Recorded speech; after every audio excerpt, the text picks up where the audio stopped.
Meet the editors. സിനിമയിൽ ഭിന്നിപ്പോ എന്നതാണ് ചോദ്യം.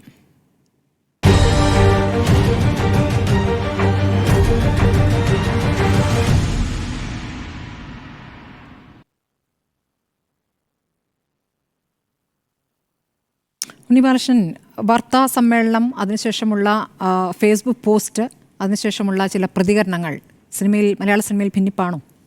നോക്കൂ, ഇപ്പോൾ ഈ മാസം 6-ാം തീയതി സുരേഷ് കുമാർ നടത്തിയ ഒരു വാർത്താ സമ്മേളനമാണല്ലോ ഈ വിവാദങ്ങൾക്കൊക്കെ തുടക്കമായിരിക്കുന്നത്. ഇന്നിപ്പോൾ പ്രൊഡ്യൂസേഴ്സ് അസോസിയേഷൻ്റെ ഒരു വാർത്താക്കുറിപ്പ് വന്നിട്ടുണ്ട്. ആ വാർത്താക്കുറിപ്പിൽ പറഞ്ഞിട്ടുള്ളൊരു കാര്യം ശരിയുമാണ്. അവർ പറയുന്നത് സുരേഷ് കുമാറിൻ്റെ വ്യക്തിപരമായ അഭിപ്രായമല്ല അദ്ദേഹം ആ വാർത്താ സമ്മേളനത്തിൽ മുന്നോട്ട് വെച്ചിട്ടുള്ളത്. അതിപ്പോൾ ഫിയോക്കുണ്ടായിരുന്നു, ഡിസ്ട്രിബ്യൂഷൻ അസോസിയേഷൻ ഉണ്ടായിരുന്നു, പ്രൊഡ്യൂസേഴ്സ് അസോസിയേഷൻ ഉണ്ടായിരുന്നു, ഫെഫ്കെ ഉണ്ടായിരുന്നു.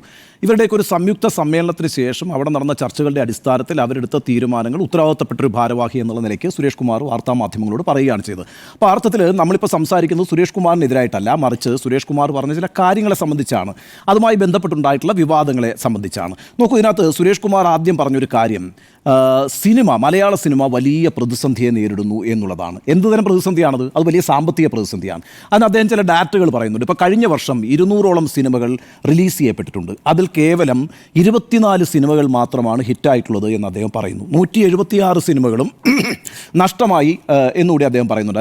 അതിൻ്റെ ഒരു സക്സസ് റേറ്റ് പറയുന്നത് 100 സിനിമകൾ എടുക്കുമ്പോൾ 12 സിനിമകളാണ് വിജയിക്കുന്നത്. അപ്പോൾ 12ആണ് സക്സസ് റേറ്റ്, ബാക്കി സിനിമകളെല്ലാം നഷ്ടത്തിൽ പോകുന്നു. എന്ന് മാത്രവുമല്ല, മറ്റൊരു കണക്കൂടി അദ്ദേഹം പറയുന്നുണ്ട്. ഏതാണ്ട് 650 കോടി മുതൽ 700 കോടി രൂപ വരെ പ്രതിവർഷം സിനിമാ ഇൻഡസ്ട്രിക്ക് നഷ്ടം വരുന്നു. ഈ 200 സിനിമയുടെ കണക്കെടുത്ത് വെച്ചുകൊണ്ട് അദ്ദേഹം സ്ഥാപിക്കുന്നൊരു കാര്യം അതാണ്. അപ്പോൾ അത് ഒരു കൃത്യമായ കണക്കാണ്, ശരിയുമായിരിക്കാം. പക്ഷേ ഒരു പ്രശ്നം എന്താണെന്ന് വെച്ചാൽ, ഇപ്പോൾ കഴിഞ്ഞ 2024 കണക്കാണല്ലോ അദ്ദേഹം പറഞ്ഞിരിക്കുന്നത്. അതിനകത്ത് ഈ 200 സിനിമകൾ ഇറങ്ങിയെന്ന് പറയുമ്പോൾ ഈ 200 സിനിമകളിൽ ഒരു 100 സിനിമകളെങ്കിലും നമ്മൾ ഓർത്തെടുക്കാൻ കഴിയുന്നുണ്ടോ? നമുക്ക് 100 സിനിമകൾ പോട്ടെ, 50 സിനിമകൾ ഓർത്തെടുക്കാൻ കഴിയുന്നുണ്ടോ? 24 സിനിമകൾ ഹിറ്റായിട്ടുണ്ടെങ്കിൽ ആ 24 സിനിമകളുടെയും പേര് നമുക്ക് പറയാൻ കഴിയും. ബാക്കി ഈ 176 സിനിമകളുടെ അവസ്ഥ എന്താണെന്നുള്ളത് എനിക്ക് മനസ്സിലാകുന്നില്ല. അതിൻ്റെ ഏറ്റവും പ്രധാനപ്പെട്ട ഒരു ഉദാഹരണം, കഴിഞ്ഞ മാസം ഇറങ്ങിയ സിനിമകളുടെ ഒരു കണക്ക് അദ്ദേഹം പറയുന്നുണ്ട്. അതായത് ജനുവരി മാസം 2025 ഇറങ്ങിയ 28 സിനിമകളിൽ ഒരു സിനിമ മാത്രമാണ് ഹിറ്റായതെന്ന് അദ്ദേഹം പറയുന്നു. അത് രേഖാചിത്രം എന്നുള്ള സിനിമയാണ്. 2 സിനിമകൾ ഓടിക്കൊണ്ടിരിക്കുന്നു, അത് ശരിയുമാണ്. ഒരു ജാതി ജാതകം എന്ന് പറയുന്നൊരു സിനിമ, പൊന്മാൻ എന്ന് പറയുന്ന സിനിമ, അതും ഹിറ്റാകും എന്ന് അദ്ദേഹം പറയുന്നു. അപ്പോൾ ബാക്കി 25 സിനിമകളുടെയും കാര്യം പോക്കാണ്, അത് ലാഭമുണ്ടാക്കിയിട്ടില്ല എന്നാണ്. ആ 25 സിനിമകളിൽ ചില പേരുകൾ ഞാൻ പറയാം, നിങ്ങളുടെ ആരുടെയെങ്കിലും ശ്രദ്ധയിൽപ്പെട്ടിട്ടുണ്ടെങ്കിൽ ഒന്ന് പറയണം. ഒന്ന്, മലബാർ ടെയിൽസ്. ആരെങ്കിലും അറിഞ്ഞിട്ടുണ്ടോ ഇങ്ങനൊരു സിനിമ ഇറങ്ങിയിട്ടുള്ളത്? 1098 ഇങ്ങനൊരു സിനിമ ഇറങ്ങിയിട്ടുണ്ടെന്ന്, അത് ലാഭകരമല്ല എന്നാണ് പറയുന്നത്. 4 റീസൺസ് എന്ന് പറഞ്ഞിട്ട് സിനിമ ഇറങ്ങിയിട്ടുണ്ട്. എത്രയാണെന്നറിയാമോ മുതൽ? 4 സീസൺസ്. എത്രയാ മുതൽ മുടക്കം എന്നറിയാവോ? 2.5 കോടിയാണ് മുതൽ മുടക്ക്. എത്രയാ തിയേറ്റർ ഷെയർ എന്നറിയാവോ? 10,000 രൂപ. അതാണ് ഇവർ പുറത്തുവിട്ടിരിക്കുന്ന ഒരു കണക്കെന്ന് പറയുന്നത്. അപ്പോൾ ഈ രീതിയിലാണ് സിനിമകൾ ഇറങ്ങുന്നത്. അവറാച്ചൻ്റെ സ്വന്തം ഇണങ്ങത്തി, അങ്ങനൊരു സിനിമ ഇറങ്ങിയിട്ടുണ്ട്. അതുപോലെ എൻ്റെ പ്രിയതമൻ, ഇങ്ങനെയൊക്കെയുള്ള സിനിമകൾ ഇറങ്ങിയിരിക്കുന്നത്. അപ്പോൾ നമ്മൾ നോക്കേണ്ടത് ഈ കഴിഞ്ഞ മാസം ഇറങ്ങിയിട്ടുള്ള ഇവർ തന്നെ മുന്നോട്ട് തന്നിരിക്കുന്ന, നമ്മൾക്ക് തന്നിരിക്കുന്ന ഈ കണക്ക് പ്രകാരം 28 സിനിമകളിൽ ഈ പറയുന്ന ഏതെങ്കിലും സിനിമകൾ, ഈ പൊന്മാൻ നമ്മൾ അറിഞ്ഞേ, ഒരു സംശയം വേണ്ട ആ കാര്യത്തിനകത്ത്. ഒരു ജാതി ജാതകം നമ്മൾ അറിഞ്ഞു, അതേപോലെ തന്നെയാണ് രേഖാചിത്രം നമ്മൾ അറിഞ്ഞു, ബാക്കി ഒരു സിനിമയെ നമ്മൾ അറിഞ്ഞിട്ടില്ല. അപ്പോൾ ഈ സിനിമ എടുക്കുന്ന നിർമ്മാതാവിൻ്റെ ഒരു ലക്ഷ്യം എന്താണ്? അതാണല്ലോ ആദ്യം പരിശോധിക്കേണ്ടത്. നിങ്ങൾ ഒരാൾ പണം മുടക്കാൻ തയ്യാറാവുകയാണ് ഒരു സിനിമ പ്രൊഡ്യൂസ് ചെയ്യുമ്പം. അപ്പോൾ അയാൾ ഈ കേരളത്തിൽ ജീവിക്കുന്ന ഒരാളാണെന്നാണ് ഞാൻ വിചാരിക്കുന്നത്. അദ്ദേഹത്തിന് സാമാന്യ ബുദ്ധി ഉണ്ടാകും, ഒരു കലാ താല്പര്യവും ഉണ്ടാകും, അല്ലെങ്കിൽ ഇത്തരം ഇൻഡസ്ട്രിയിലേക്ക് വരത്തില്ലോ. അപ്പോൾ അദ്ദേഹം സിനിമ കാണുന്ന ആളായിരിക്കും. അപ്പോൾ അദ്ദേഹത്തിൻ്റെ ഒക്കെ പോയി കഥ പറഞ്ഞ് കഥ കൺവിൻസ് ചെയ്തതിന് ശേഷമാണല്ലോ അദ്ദേഹം ഈ പണം മുടക്കാൻ തയ്യാറാവുക. അപ്പോൾ ഈ പറയുന്ന രീതിയിലുള്ള സിനിമകൾക്ക് ആരാണ് പണം മുടക്കുന്നത്? അവരുടെ ലക്ഷ്യം എന്താണ്? ആദ്യം പ്രൊഡ്യൂസർക്ക് ഒരു ഉത്തരവാദിത്വം ഉണ്ടല്ലോ. താനീ മുതൽ മുടക്കി നിർമ്മിക്കാൻ പോകുന്ന സിനിമ ജനങ്ങളിലേക്ക് എത്തണമെന്നും ജനങ്ങൾ ഇഷ്ടപ്പെടണമെന്നും ആദ്യം ആഗ്രഹിക്കേണ്ടയാളെന്ന് പറയുന്നത് പ്രൊഡ്യൂസറാണ്. അപ്പോൾ അവിടെ ഈ പറയുന്ന 28 സിനിമകളിൽ 25 സിനിമകൾ നിർമ്മിച്ച പ്രൊഡ്യൂസർമാർ ഏത് ഭാവന ലോകത്താണ് ജീവിക്കുന്നത് എന്നുള്ളത് ആദ്യം അവർ പരിശോധിക്കേണ്ട ഒരു കാര്യമാണ് എന്നാണ് എൻ്റെ ഒരു അഭിപ്രായം. പിന്നെ പറയുന്നൊരു കാര്യം എന്ന് വെച്ചാൽ, സൂപ്പർ സ്റ്റാറുകൾ വലിയ രീതിയിൽ പൈസ വാങ്ങിക്കുന്നു, അതുകൊണ്ടാണ് ഈ ഇൻഡസ്ട്രി നഷ്ടത്തിലേക്ക് പോകുന്നതെന്നാണ്. ഞാനൊരു കാര്യം ചോദിച്ചോട്ടെ, സൂപ്പർ സ്റ്റാറുകൾ അഭിനയിക്കുന്ന എല്ലാ സിനിമകളും വിജയിക്കുന്നുണ്ടോ? അവരൊരു ഷുവർ ബെറ്റാണോ ഈ ഇൻഡസ്ട്രിയിൽ? ഇപ്പോൾ ഏറ്റവും ഒടുവിലത്തെ ഉദാഹരണം പറയാം. മോഹൻലാൽ കേന്ദ്ര കഥാപാത്രത്തെ അവതരിപ്പിച്ച് മോഹൻലാൽ തന്നെ സംവിധാനം ചെയ്ത സിനിമയാണല്ലോ ബറോസ്. ആ ബറോസ് ബോക്സ് ഓഫീസിൽ ഹിറ്റല്ലെന്നേ. മോഹൻലാലിനെ പോലെ ഈ ഇൻഡസ്ട്രിയിൽ എത്രയോ വർഷമായി നിൽക്കുന്ന ഒരു സൂപ്പർ താരം സംവിധാനം ചെയ്ത ആദ്യത്തെ സിനിമ എന്നൊരു പ്രത്യേകത കൂടി ബറോസിനുണ്ട്. ബറോസ് സക്സസ്ഫുൾ ആയിരുന്നില്ല. ബറോസ് സക്സസ്ഫുൾ ആകാതിരുന്നതുകൊണ്ട് മറ്റൊരു സിനിമയുടെ, അതായത് മോഹൻലാൽ തന്നെ അഭിനയിച്ച മറ്റൊരു സിനിമയുടെ റിലീസ് മാറ്റിവെച്ചിരിക്കുക. അതിൻ്റെ കാര്യം എന്താ അറിയോ? ബറോസ് പൊളിഞ്ഞോടുകൂടി OTTയിൽ മോഹൻലാലിൻ്റെ വാല്യൂ കുറഞ്ഞു. ആ വാല്യൂ കുറഞ്ഞ സമയത്ത് ഇനി അടുത്ത സിനിമ കൂടി റിലീസ് ചെയ്ത് അത് OTTയിൽ കൊടുക്കുമ്പോഴത്തേക്കും അതിനനുസരിച്ചുള്ള പൈസയെ OTT പ്ലാറ്റ്ഫോം കൊടുക്കുകയുള്ളൂ. അതുകൊണ്ട് അത് തടഞ്ഞു വെച്ചിരിക്കുക. ഇനിയിപ്പോൾ എമ്പുരാൻ്റെ റിലീസിന് വേണ്ടി കാത്തിരിക്കുക മോഹൻലാൽ. അത് ഹിറ്റായാൽ പിന്നെ ഈ സിനിമകളും ഒക്കെ പുറത്തേക്ക് ഇറങ്ങും. അങ്ങനെ മാത്രമാണ് OTTയിൽ കൂടുതൽ പൈസ ഉണ്ടാക്കാൻ കഴിയുക. അത് ഞാൻ പറഞ്ഞു വരുന്നത്, ബെറോസ് പോലൊരു സിനിമ സൂപ്പർ സ്റ്റാർ ആയിട്ടുള്ള മോഹൻലാൽ സംവിധാനം ചെയ്ത് അഭിനയിച്ചിട്ട് അത് പൊളിഞ്ഞു പോയി. അപ്പോൾ സൂപ്പർ സ്റ്റാർ ഷുവർ ബെറ്റാണോ? ഇനി സൂപ്പർ സ്റ്റാറുകൾ ഇല്ലാത്ത സിനിമകൾ കേരളത്തിൽ വലിയ രീതിയിൽ വിജയിച്ചു വന്നുകൊണ്ടിരിക്കുകയല്ലേ. പ്രേമലു എന്ന് പറയുന്ന സിനിമയിൽ ആരാണ് സൂപ്പർ സ്റ്റാർ? ഒരു സൂപ്പർ സ്റ്റാറും ഇല്ലെന്നേ. 50 കോടി രൂപയാണ് അത് കളക്ട് ചെയ്തിരിക്കുന്നത്. അതിന് മുകളിൽ പൈസ പോയിട്ടുണ്ട്. ആദ്യത്തെ 13 ദിവസം കൊണ്ട് അത് കളക്ട് ചെയ്ത് 50 കോടി രൂപയാണ്. ഒന്ന് ആലോചിച്ച് നോക്കണം. അപ്പം ഒരു സൂപ്പർ സ്റ്റാറും ഇല്ലാതെയാണ്. രോമാഞ്ചം വലിയ ഹിറ്റല്ലായിരുന്നോ? എത്ര സൂപ്പർ സ്റ്റാർ ഉണ്ട് അതിനകത്ത്? അതുപോലെ തന്നെയല്ലേ നമ്മൾ ഈ മഞ്ഞുമ്മൽ ബോയ്സ് ആണല്ലോ അടുത്തിടയ്ക്ക് തെക്കേ ഇന്ത്യ കണ്ട ഒരു ഹ്യൂജ് ഹിറ്റ് എന്ന് പറയുന്നത്. അതിനകത്ത് ഈ ശ്രീനാഥ് ഭാസി, സൗബിൻ ഷഹീർ എന്നൊക്കെ പറയുന്ന ആളുകളൊന്നും അല്ലാതെ മമ്മൂട്ടി മോഹൻലാലും ഒന്നും ഇല്ലല്ലോ. ആ അർത്ഥത്തിലൊന്നും തന്നെ ഈ പറയുന്ന സൂപ്പർ സ്റ്റാറും ഷുവർ ബെറ്റല്ല. അതുമാത്രവുമല്ല, ഈ സൂപ്പർ സ്റ്റാർ ഉണ്ടെങ്കിൽ അവരുടെ പൈസ വലുതായതുകൊണ്ടാണ് ഈ പറയുന്ന വലിയ രീതിയിൽ ഇൻഡസ്ട്രി നഷ്ടം വഹിക്കുന്നതെന്ന് പറയുമ്പോഴത്തേക്കും ഇവർ ആവശ്യപ്പെടുന്നതെന്ന് അറിയാമോ? ഈ താരങ്ങൾ പൈസ കുറയ്ക്കണമെന്ന് ആവശ്യപ്പെടുന്നുണ്ട്. പക്ഷേ ഈ താരങ്ങൾ പൈസ കുറയ്ക്കണമെന്ന് ആവശ്യപ്പെടുമ്പം സൂപ്പർ സ്റ്റാറുകൾ പൈസ കുറയ്ക്കണമെന്ന് ആവശ്യപ്പെടുന്നുണ്ടോ? അങ്ങനെ ആവശ്യപ്പെടുന്നില്ലോ. ആ പത്രസമ്മേളനത്തിൽ ചോദ്യം ചോദിക്കുന്നുണ്ടെന്നേ, ഇവരുടെയൊക്കെ ഒരു ശമ്പളം എത്രയാണെന്ന് പറയാൻ പറഞ്ഞു. അതൊന്നും ഇപ്പോൾ ഞങ്ങൾ പറയത്തില്ല എന്ന് പറഞ്ഞു. പക്ഷേ ഇവരല്ല പ്രശ്നം. മറിച്ച് പുതുതായി വരുന്ന ആളുകൾ വലിയ രീതിയിൽ പൈസ ഡിമാൻഡ് ചെയ്യുന്നു എന്നുള്ളതാണ് പ്രശ്നം. അതായത് പുതുതായിട്ടൊരു സംവിധായകൻ പുതുതായിട്ട് വന്നു, അയാളൊരു സിനിമ എടുത്തു, അയാൾ ഹിറ്റാക്കി കഴിഞ്ഞാൽ അയാൾ ഡിമാൻഡ് ചെയ്യുന്നേ. ഇൻഡസ്ട്രിയിൽ അങ്ങനെയല്ലേ ആളുകൾ സർവൈവ് ചെയ്യുന്നത്. ആദ്യത്തെ സിനിമയ്ക്ക് 1 ലക്ഷം രൂപ കൊടുത്തിട്ടുണ്ടാവില്ല ഈ സംവിധായകന്. അയാളുടെ സിനിമ ഹിറ്റായി കഴിയുമ്പോൾ നാച്ചുറലി അയാൾ ഡിമാൻഡ് ചെയ്യും, അയാൾ എനിക്ക് 1 കോടി രൂപ വേണം. കാരണം അയാൾ ബോക്സ് ഓഫീസിൽ കൃത്യം ഫോർമുലയിൽ സിനിമ ഹിറ്റാക്കാൻ കഴിയുന്ന ഒരു എഫിഷ്യൻ്റ് ആയിട്ടുള്ള ഡയറക്ടർ ആണെങ്കിൽ അയാൾ ഡിമാൻഡ് ചെയ്യും നാച്ചുറലി. ഇപ്പോൾ പുതിയ താരങ്ങൾ വരുന്നു. ആ പുതിയ താരങ്ങൾ വരുമ്പോൾ അവരുടെ ആദ്യത്തെ സിനിമകളൊന്നും ഹിറ്റാവില്ല. ചിലപ്പോൾ ചില സിനിമകൾ അങ്ങ് ഹിറ്റാവും. ഹിറ്റായി കഴിഞ്ഞാൽ നാച്ചുറലി അവർ ഡിമാൻഡ് ചെയ്യില്ലേ? ആ ഡിമാൻഡാണ് അവർ മുന്നോട്ട് വയ്ക്കുന്നത്. അത് കുറയ്ക്കണം എന്നാണ് ഇപ്പോൾ ആവശ്യപ്പെട്ടുകൊണ്ടിരിക്കുന്നത്. അത് ശരിയായ ഒരു രീതിയല്ല. അതിപ്പോൾ സംവിധായകൻ്റെ കാര്യത്തിൽ ഇപ്പം തന്നെ സുരേഷ് കുമാർ പറയുന്നൊരു വാക്കുണ്ട്, ചില പുതിയ ടെക്നീഷ്യൻസ്, പുതിയ താരങ്ങൾ, പുതിയ അഭിനേതാക്കൾ ഇവരൊക്കെ വന്നിട്ട് വലിയ പൈസ ആവശ്യപ്പെടുന്നു എന്നാണ്. നാച്ചുറലി വളരെ ചെറിയൊരു ടൈം പീരീഡാണ് കേട്ടോ ഇപ്പോൾ താരങ്ങൾക്കൊക്കെ ഉള്ളത്. ഇപ്പം നമ്മൾ തന്നെ ഒന്ന് ആലോചിച്ച് നോക്കിയാൽ പഴയതുപോലെ മോഹൻലാൽ, മമ്മൂട്ടി എന്ന നിലയ്ക്ക് എവർഗ്രീനായിട്ട് സ്റ്റാറുകൾ മലയാള സിനിമയിൽ നിൽക്കുന്നില്ല. ഒരു പ്രത്യേക പീരീഡിലെ അവർക്ക് സക്സസ്ഫുൾ ആകാൻ കഴിയുള്ളൂ. ആ പീരീഡ് പരമാവധി യൂട്ടിലൈസ് ചെയ്യാൻ അവർ ശ്രമിക്കും. അതെല്ലാം ഇൻഡസ്ട്രിയുടെയും ഭാഗമായിട്ട് ചെയ്യുന്ന കാര്യങ്ങൾ തന്നെയാണ് അവരും ചെയ്യുന്നത്. അപ്പോൾ അവരുടെ ഡിമാൻഡ് കുറയ്ക്കുക എന്നുള്ളതാണ്. ഇനി ഒരു പടി കൂടി കടന്നിട്ട് ഈ നിർമ്മാതാക്കൾ ആവശ്യപ്പെടുന്നൊരു കാര്യം എന്താണെന്നറിയോ? താരങ്ങൾ സിനിമ നിർമ്മിക്കാൻ പാടില്ല എന്നുള്ളതാണ്. താരങ്ങൾ സിനിമ നിർമ്മിക്കാൻ പാടില്ല എന്ന് പറയുമ്പോഴത്തേക്കും നമ്മൾ ആലോചിക്കേണ്ട ഒരു കാര്യം, ഞാൻ അത്ഭുതപ്പെട്ട ഒരു കാര്യം എന്ന് വെച്ചാൽ, പ്രൊഡ്യൂസറായിട്ട് ആരും ജനിക്കുന്നൊന്നുമില്ലല്ലോ എന്നേ. ഇപ്പം നമ്മൾ മാധ്യമപ്രവർത്തകൻ എന്നുള്ളൊരു വംശത്തിൽ ജനിച്ചു വീണവരാണോ? അങ്ങനെയല്ലല്ലോ. ഓരോരുത്തർ ഓരോ പണിയെടുക്കും, ആ പണിയിൽ വിജയിച്ചു വരികയാണെങ്കിൽ അവർ സക്സസ്ഫുൾ ആകും. അങ്ങനെ പ്രൊഡ്യൂസറായിട്ട് ആരും ജനിക്കുന്നൊന്നുമില്ല. അതുകൊണ്ട് ആരെങ്കിലും സിനിമ എടുക്കാൻ പാടില്ല എന്നൊരു തിട്ടൂരം ഇറക്കാൻ എന്താ അവകാശമുള്ളത്? ഞാൻ പറയുന്ന ഒരു ഇൻഡസ്ട്രിയുടെ ഭാഗമായിട്ട് ഇപ്പം ഈ പറയുന്ന സരോജ് കുമാർ എന്ന് പറയുന്ന സിനിമയില്ലേ, ആ സിനിമ ഇതിനെയൊക്കെ കളിയാക്കിക്കൊണ്ടുണ്ടായിട്ടുള്ളൊരു സിനിമയാണ്. ആ സിനിമയ്ക്കകത്ത് ശ്രീനിവാസൻ പറയുന്നു, നീ കോൾ ഷീറ്റ് ഒന്നും പുറത്തു കൊടുക്കണ്ടെന്ന് പറയുന്നുണ്ട്. ഒറ്റ കോൾ ഷീറ്റ് പുറത്തു കൊടുക്കണ്ട, ഇത് നമ്മൾ തന്നെ സിനിമ പ്രൊഡ്യൂസ് ചെയ്ത് ആ രീതിയിലേക്ക് ഇൻഡസ്ട്രി മാറിയിട്ടുണ്ട്. ആ ഇൻഡസ്ട്രി അങ്ങനെ മാറ്റുന്നതിനകത്ത് ഈ പ്രൊഡ്യൂസേഴ്സിന് നല്ല റോൾ ഉണ്ടെന്നേ. നല്ല രീതിയിൽ പൈസ കൊടുത്ത് നല്ല രീതിയിൽ ഈ സൂപ്പർ സ്റ്റാറുകളെയൊക്കെ നന്നായി എൻ്റർടൈൻ ചെയ്ത് തന്നെയാണ് ഇവരും പൈസ ഉണ്ടാക്കിയിട്ടുള്ളതെന്നൊരു യാഥാർത്ഥ്യമുണ്ട്. പിന്നെ അവർ നോക്കിയപ്പോൾ അവരെ സംബന്ധിച്ചിടത്തോളം അവരാണല്ലോ ഏറ്റവും ഇമ്പോർട്ടൻ്റ് ആയിട്ടുള്ള ഇൻഗ്രീഡിയൻറ്റ്. ഒരു സിനിമ നമ്മൾ തിരക്കഥ ഗംഭീരമായിരിക്കണം, സംവിധായകൻ ഗംഭീരമായിരിക്കണം, മ്യൂസിക് ഗംഭീരമായിരിക്കണം എന്നൊക്കെ പറയുമ്പോഴും സിനിമ തിയേറ്ററിൽ ഓടുന്നതിൻ്റെ ആദ്യത്തെ പ്രധാനപ്പെട്ട പോയിന്റ് എന്ന് പറയുന്നത് അതിനകത്ത് അഭിനയിക്കുന്ന ആളുടെ ആണല്ലോ. ആ ആളുടെ പോപ്പുലാരിറ്റി തന്നെയാണല്ലോ പ്രധാനപ്പെട്ട ഘടകം. അത് തിരിച്ചറിയുന്ന സൂപ്പർ സ്റ്റാറുകൾ വളരെ ഇതൊക്കെ വളരെ നമ്മുടെ ഇൻഡസ്ട്രിയിൽ വളരെ പിന്നീടാണ് യഥാർത്ഥത്തിൽ അത്തരത്തിലുള്ള കാര്യങ്ങൾ ആരംഭിച്ചത്. മറ്റ് ഇൻഡസ്ട്രിയിലൊക്കെ എന്ന് പറഞ്ഞു കഴിഞ്ഞാൽ, മറ്റു ഭാഷാ ഇൻഡസ്ട്രികളെന്ന് പറഞ്ഞാൽ അതിനകത്ത് തീരുമാനങ്ങൾ മൊത്തം എടുക്കുന്നത് ഈ പറയുന്ന സ്റ്റാറാണ്. ആ സ്റ്റാർ തന്നെയാണ് ഇരുന്ന കാര്യങ്ങളെല്ലാം തീരുമാനിക്കുന്നത്. ക്രൂവിനെ തീരുമാനിക്കുന്നത്, ആര് ക്യാമറ ചെയ്യണം തീരുമാനിക്കുന്നത്, ആര് ഡയറക്റ്റ് ചെയ്യണം തീരുമാനിക്കുന്നത്, ആര് സംഗീതം ചെയ്യണം തീരുമാനിക്കുന്നത്, അതൊക്കെ വളരെ പിന്നീടാണ് മലയാളം ഇൻഡസ്ട്രിയിലേക്ക് വന്നിട്ടുള്ളത്. പക്ഷേ ഇപ്പോഴും ഈ സ്റ്റാർസ് ഈ സൂപ്പർ സ്റ്റാറുകൾ സിനിമ നിർമ്മിക്കാൻ ഇറങ്ങിയാൽ ഞങ്ങളത് തടഞ്ഞു കളയും, തിയേറ്റർ കൊടുക്കില്ല എന്ന് പറഞ്ഞു. തിയേറ്റർ കൊടുക്കില്ല എന്നൊക്കെ പറയുന്നത് എങ്ങനെയാണ്? അതിപ്പോൾ ആർക്കാണ് ഇവിടെ ഒരു സിനിമ പ്രൊഡ്യൂസ് ചെയ്യാനായിട്ട്? പിന്നെ അത് നമ്മുടെ ഒരു മൗലിക അവകാശമല്ലേ? എനിക്കൊരു സിനിമ പ്രൊഡ്യൂസ് ചെയ്യണം എന്ന് ഞാൻ തീരുമാനിച്ചാൽ എനിക്കത് പ്രൊഡ്യൂസ് ചെയ്യാനുള്ള അവകാശമില്ലേ? ആ അവകാശത്തെ ലംഘിക്കുന്ന രീതിയിലുള്ള പ്രസ്താവനകളാണ് നടത്തിയത്. അപ്പോൾ അത്തരത്തിൽ ഒരു കാര്യവും ഞാൻ പറയുന്നത് ഇതൊരു കൺവിൻസിങ് ആയിരുന്നില്ല ഈ പറയുന്ന വാദങ്ങൾ. ഇനി വളരെ പ്രധാനപ്പെട്ട ഒരു കാര്യം ഉണ്ടെന്നേ, ഇപ്പോൾ ആൻ്റണി പെരുമ്പാവൂർ ഇറക്കുന്ന എംപുരാൻ എന്ന് പറഞ്ഞ സിനിമ, ആ എംപുരാൻ എന്ന് പറഞ്ഞ സിനിമയുടെ ബജറ്റ് സുരേഷ് കുമാർ ഈ വാർത്താ സമ്മേളനത്തിൽ പറയുന്നുണ്ടല്ലോ. അത് സമ്മേളനത്തിൽ പറഞ്ഞില്ല, പിന്നെ ഏതൊരു ചാനലിൽ ഒരു അഭിമുഖത്തിൽ പറഞ്ഞു. ആ അഭിമുഖത്തിൽ പറയുമ്പോൾ അത് അദ്ദേഹം പറയുന്നത് അദ്ദേഹത്തിനോട് വ്യക്തിപരമായി കമ്മ്യൂണിക്കേറ്റ് ചെയ്തപ്പോൾ കിട്ടിയ ഒരു ഇൻഫർമേഷൻ ആണെന്നുള്ളതാണ്. ആ ഇൻഫർമേഷനൊന്നും അദ്ദേഹം പുറത്തു പറയേണ്ട ഒരു കാര്യമില്ല. മാത്രമല്ല, ഈ എംപുരാൻ എന്ന് പറയുന്ന സിനിമയുടെ ബജറ്റിനെ സംബന്ധിച്ച് സുരേഷ് കുമാറിനെ പോലെ ഒരാൾ ആങ്ഷ്യസ് ആവേണ്ട കാര്യമേ ഇല്ല. അവർക്കറിയാം പൈസ മുടക്കാനും ആ പൈസ തിരിച്ചു കൊണ്ടുവരാനും ഒക്കെ. അപ്പോൾ ആ രീതിയിൽ ആ ഇൻഡസ്ട്രിയിൽ നിൽക്കുന്ന ആളുകളാണ്. പഴയ സിനിമ നിർമ്മാതാക്കൾക്കും പഴയ സിനിമാ സംവിധായകർക്കും ഒക്കെ ഈ പറയുന്ന ചില ആക്സസിബിലിറ്റി എന്ന് പറയുന്നത് വലിയ രീതിയിൽ കുറഞ്ഞിട്ടുണ്ട് സൂപ്പർ സ്റ്റാറുകളുമായിട്ടും മറ്റു പല പ്രധാനപ്പെട്ട സ്റ്റാറുകളായിട്ട്. ഇപ്പോൾ കഴിഞ്ഞ ദിവസം ഞാനൊരു പരിപാടിയിൽ പങ്കെടുക്കുമ്പം മലയാളത്തിൽ ഏറ്റവും പ്രമുഖനായ ഒരു ആയിരുന്ന ഒരു സംവിധായകനെ അവിടെ വെച്ച് കാണുന്നുണ്ടായിരുന്നു. അപ്പോൾ ഞാൻ അദ്ദേഹമായിട്ട് സംസാരിച്ചപ്പം അദ്ദേഹം വളരെ വലിയ ഈ സൂപ്പർ സ്റ്റാറുകളെ വെച്ച് വലിയ ഹിറ്റുകൾ ഉണ്ടാക്കിയ ഒരാളാണ്. അപ്പം ഞാനിങ്ങനെ അദ്ദേഹമായിട്ട് സംസാരിച്ചപ്പോൾ അദ്ദേഹം പറഞ്ഞത് ഇവരുടെ അടുത്തേക്ക് തന്നെ അതിൻ്റെ ഒരു നാലാമത്തെ റൗണ്ടിലേക്ക് തന്നെ ഇപ്പോൾ എത്താൻ കഴിയുന്നില്ല. ഈ പറയുന്ന സംവിധായകൻ ഒരു വളരെ പ്രധാനപ്പെട്ട സ്റ്റാറിനെ വെച്ച് വളരെ മനോഹരങ്ങളായിട്ടുള്ള ചിത്രങ്ങൾ എടുത്തിട്ടുള്ള ആളാണ്. അദ്ദേഹം തന്നെ പറയുന്നത് ഒരു നാലാമത്തെ ലെയറിൽ പോലും എത്താൻ കഴിയില്ല എന്നുള്ളതാണ്. അതിന് പ്രശ്നം എന്താണെന്ന് വെച്ചാൽ ഇപ്പോൾ ഈ പറയുന്ന പഴയ സംവിധായകർക്കും പഴയ നിർമ്മാതാക്കൾക്കും ഇവരിലേക്ക് ആക്സസ് ചെയ്യാൻ കഴിയാതിരിക്കുന്നത് പുതിയ രീതിയിൽ അവരെ ചേഞ്ച് ചെയ്യാൻ കഴിഞ്ഞിട്ടുണ്ടോ എന്നുകൂടി അവരോട് നോക്കണം. അതുകൂടി ഒരു പ്രധാനപ്പെട്ട കാര്യമാണല്ലോ. നിങ്ങൾ കുഞ്ഞാലി മരക്കാരെന്നുള്ള സിനിമ കണ്ടിട്ടുണ്ടാവുമല്ലോ. പ്രിയദർശൻ ഒരു നല്ല സംവിധായകനാണ്, ആ കാര്യത്തിലൊന്നും എനിക്ക് അഭിപ്രായ വ്യത്യാസമില്ല. പക്ഷേ നമ്മൾ നോക്കൂ, അങ്ങനെയൊക്കെ ഉള്ളൊരു സിനിമയുടെയൊക്കെ റോള് കഴിഞ്ഞു മലയാളത്തിൽ.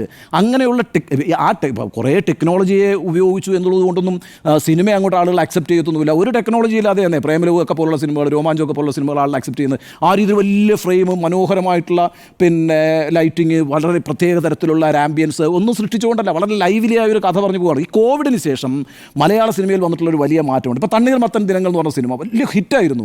ചെറിയ പിള്ളേരെ വെച്ചെടുത്ത സിനിമയാണെന്നേ. അത് എനിക്കൊന്ന് 100 കോടിയൊക്കെ കിട്ടിയിട്ടുള്ള ഒരു സിനിമയാണെന്ന് തോന്നുന്നു. ആ അർത്ഥത്തിലൊക്കെ സിനിമയെ സംബന്ധിച്ച് ഭീമൻ്റെ വഴി അല്ലെങ്കിൽ മഹേഷിൻ്റെ പ്രതികാരം അങ്ങനെ ഇങ്ങോട്ട് വരുമ്പോൾ മലയാളത്തിലൊരു കോവിഡിന് ശേഷം മലയാള സിനിമ കുറച്ചുകൂടി റിയലിസ്റ്റിക് ആവുകയും വേറെ രീതിയിലുള്ളൊരു സ്വഭാവത്തിലേക്ക് മലയാള സിനിമ മാറുകയും ചെയ്തിട്ടുള്ളൂ. ഇപ്പം നമുക്കറിയാമല്ലോ, ബോളിവുഡിൽ നിന്ന് തന്നെ ഹിന്ദി സിനിമകളിൽ തന്നെ ആളുകൾ എങ്ങോട്ടാണ് നോക്കുന്നത്? കേരളത്തിലെ സിനിമകളെ നോക്കിയിട്ടാണ് അത്ഭുതപ്പെടുന്നത്. എത്ര മനോഹരമായിട്ടുള്ള സിനിമകളാണ് കേരളത്തിൽ ഉണ്ടായിക്കൊണ്ടിരിക്കുന്നത്, മലയാളത്തിൽ ഉണ്ടായിക്കൊണ്ടിരിക്കുന്നത്. ആ ചേഞ്ചൊക്കെ ഉണ്ടായിട്ടുണ്ട്. ആ ചേഞ്ച് ഉണ്ടാകുമ്പോൾ അതിനനുസരിച്ച് ആ ഇൻഡസ്ട്രിയും മാറണം. ആ ഇൻഡസ്ട്രി മാറുന്നതിന് തടസ്സം നിൽക്കുന്ന ഏതെങ്കിലും തരത്തിലുള്ള യാഥാസ്ഥിതികത്വം ഉണ്ടെങ്കിൽ ആ യാഥാസ്ഥിതികത്വം പരിഹരിക്കപ്പെടണം. അവരാണ് മാറേണ്ടത് എന്നുള്ളതാണ് എൻ്റെ അഭിപ്രായം. അതുകൊണ്ട് ഇതൊട്ടും തന്നെ ഈ പറയുന്ന മലയാള സിനിമാ വ്യവസായം പൊളിയുന്നു അല്ലെങ്കിൽ അത് സാമ്പത്തികമായ പ്രതിസന്ധിയിലേക്ക് പോകുന്നു എന്ന് പറഞ്ഞുകൊണ്ട് ചൂണ്ടിക്കാണിക്കുന്ന കാര്യങ്ങളൊന്നും തന്നെ കൺവിൻസിങ് അല്ല. എന്നാൽ ഈ സമരത്തെക്കുറിച്ചൊരു കാര്യം പറയാം. ആ സമരത്തെക്കുറിച്ചുള്ള ഒരു കാര്യം കൂടി പറഞ്ഞ് അവസാനിപ്പിക്കാം. എന്താണ് സമരം? വിനോദ നികുതി കൂടി ഏർപ്പെടുത്തുന്നു. അത് ശരിയാണ്. രണ്ടാമതൊരു ടാക്സ് കൂടി കേരളത്തിലുണ്ട്, അത് തമിഴ്നാട്ടിലുണ്ട്. പക്ഷേ രാജ്യത്ത് ഒരു നികുതി ഒരു രാജ്യം എന്നത് നടപ്പാക്കിയതിന് ശേഷം ഈ 2 സംസ്ഥാനങ്ങളിൽ പ്രത്യേകമായൊരു നികുതി വരുന്നത് ശരിയല്ല, അത് നമ്മളെ ബാധിക്കുന്നുണ്ട് എന്ന് പറയുന്നു. അതുകൂടി ടോട്ടൽ 30% ആകും എന്നാണ് പറയുന്നത്. അതിനകത്തൊരു കണക്ക് പറയുന്നുണ്ട്. ഇപ്പോൾ 1 രൂപ ആണെങ്കിൽ 30 പൈസ ടാക്സ് കൊടുക്കണം, 100 രൂപയാണെങ്കിൽ 30 രൂപ. ഇപ്പോൾ 100 കോടി ക്ലബിലേക്ക് ഒരു സിനിമ വരുമ്പം ആ സിനിമയുടെ 30 കോടി പോകുന്നത് സർക്കാരിനാണ് എന്നുള്ളതാണ് കണക്ക്. അതേസമയം തൊട്ടടുത്തിരിക്കുന്ന ഈ സുരേഷ് കുമാറിൻ്റെ കൂടെ തന്നെ വാർത്താ സമ്മേളനത്തിൽ തൊട്ടടുത്തിരിക്കുന്ന ആൾ പറയുന്നുണ്ട്, ഈ 100 കോടി രൂപ കിട്ടുകയാണ് എങ്കിൽ 27 കോടി രൂപ ഈ പ്രൊഡ്യൂസർക്ക് കിട്ടുള്ളൂ, 30 കോടി രൂപ സർക്കാർ കൊണ്ടുപോവുകയാണ്. അപ്പോൾ ഈ പ്രൊഡ്യൂസ് ചെയ്ത ആളെക്കാളും കൂടുതൽ പൈസ പോകുന്നത് സർക്കാരിലേക്കാണ്. അങ്ങനെ ഒരു പ്രശ്നമുണ്ടെങ്കിൽ അത് അന്വേഷിക്കപ്പെടണം. അതിനകത്ത് ഈ 100 കോടി ക്ലബ്ബുമായി ബന്ധപ്പെട്ടൊരു പ്രശ്നം എന്താ പറയുക? 100 കോടി ക്ലബ്ബിൽ 100 കോടി ക്ലബ്ബിലേക്ക് ഒരു സിനിമയും വന്നിട്ടില്ല എന്ന് പറയുമ്പോൾ അതാണ് ആൻ്റണി പെരുമ്പാവൂർ ഇന്ന് കഴിഞ്ഞ ദിവസം വ്യക്തമാക്കിയിട്ടുള്ളത്. പല രീതിയിലാണല്ലോ ഈ പൈസ വരുന്നത്. ഒന്ന് തിയേറ്റർ കളക്ഷൻ വരുന്നുണ്ട്, പിന്നെ അത് OTT-യിലേക്ക് പോകുന്നുണ്ട്, സാറ്റലൈറ്റ് റൈറ്റ് വരുന്നുണ്ട്, പാട്ടിൻ്റെ റൈറ്റ് വരുന്നുണ്ട്, വിദേശ റൈറ്റ് വരുന്നുണ്ട്. ഈ രീതിയിലൊക്കെയാണ് ഈ പൈസ തിരിച്ചു വരുന്നതെന്ന് പറയുന്നത്. അതുകൊണ്ടാണ് ഈ 100 crore ക്ലബിലേക്ക് ഞങ്ങൾ വന്നു എന്ന് അവർ പറയുന്നത്. പക്ഷേ ഒരാൾക്കും 100 കോടി ഷെയർ കിട്ടിയിട്ടില്ലെന്നാണ് സുരേഷ് കുമാർ വിശദീകരിക്കുന്നത്. 100 കോടി ഷെയർ എന്ന് പറഞ്ഞാലുണ്ടല്ലോ പ്രൊഡ്യൂസറുടെ പോക്കറ്റിലേക്ക് 100 കോടി വരണം. അപ്പോൾ ഈ മറ്റേ പ്രൊഡ്യൂസർ പറഞ്ഞ കണക്കാണെങ്കിലുണ്ടല്ലോ എത്ര കോടി കളക്ട് ചെയ്യണം എന്നറിയാമോ? 500 കോടി കളക്ട് ചെയ്യണം. ഈ കണക്കങ്ങനെയല്ലേ? 27 കോടിയാണ് 100 കോടിയിൽ നിന്ന് കിട്ടുന്നത്, ഈ പ്രൊഡ്യൂസറിന് കിട്ടുന്നത്. അപ്പം 100 കോടി രൂപ മൊത്തത്തിൽ ഈ പ്രൊഡ്യൂസറിൻ്റെ പോക്കറ്റിലേക്ക് വരണമെങ്കിൽ ഈ സിനിമ എത്ര കളക്ട് ചെയ്യണം? 500 കോടി കളക്ട് ചെയ്യണം. വലിയ ബുദ്ധിമുട്ടാണ്. 3.5 കോടി ജനങ്ങളുടെ ഒരു സ്ഥലത്ത് 500 കോടി കിട്ടുക, കളക്ട് ചെയ്യാന്ന് പറഞ്ഞാൽ. അപ്പോൾ ആ അർത്ഥത്തിൽ ഒട്ടും തന്നെ കൺവിൻസിംഗ് ആയിട്ട് എനിക്ക് ഈ കാര്യങ്ങൾ തോന്നിയിട്ടില്ല. പക്ഷേ ഈ നികുതിയുടെ പ്രശ്നം അവർ ടേക്കപ്പ് ചെയ്യുന്നുണ്ടെങ്കിൽ അത് സർക്കാരുമായി ടേക്കപ്പ് ചെയ്യുന്നത് നല്ലതാണ്.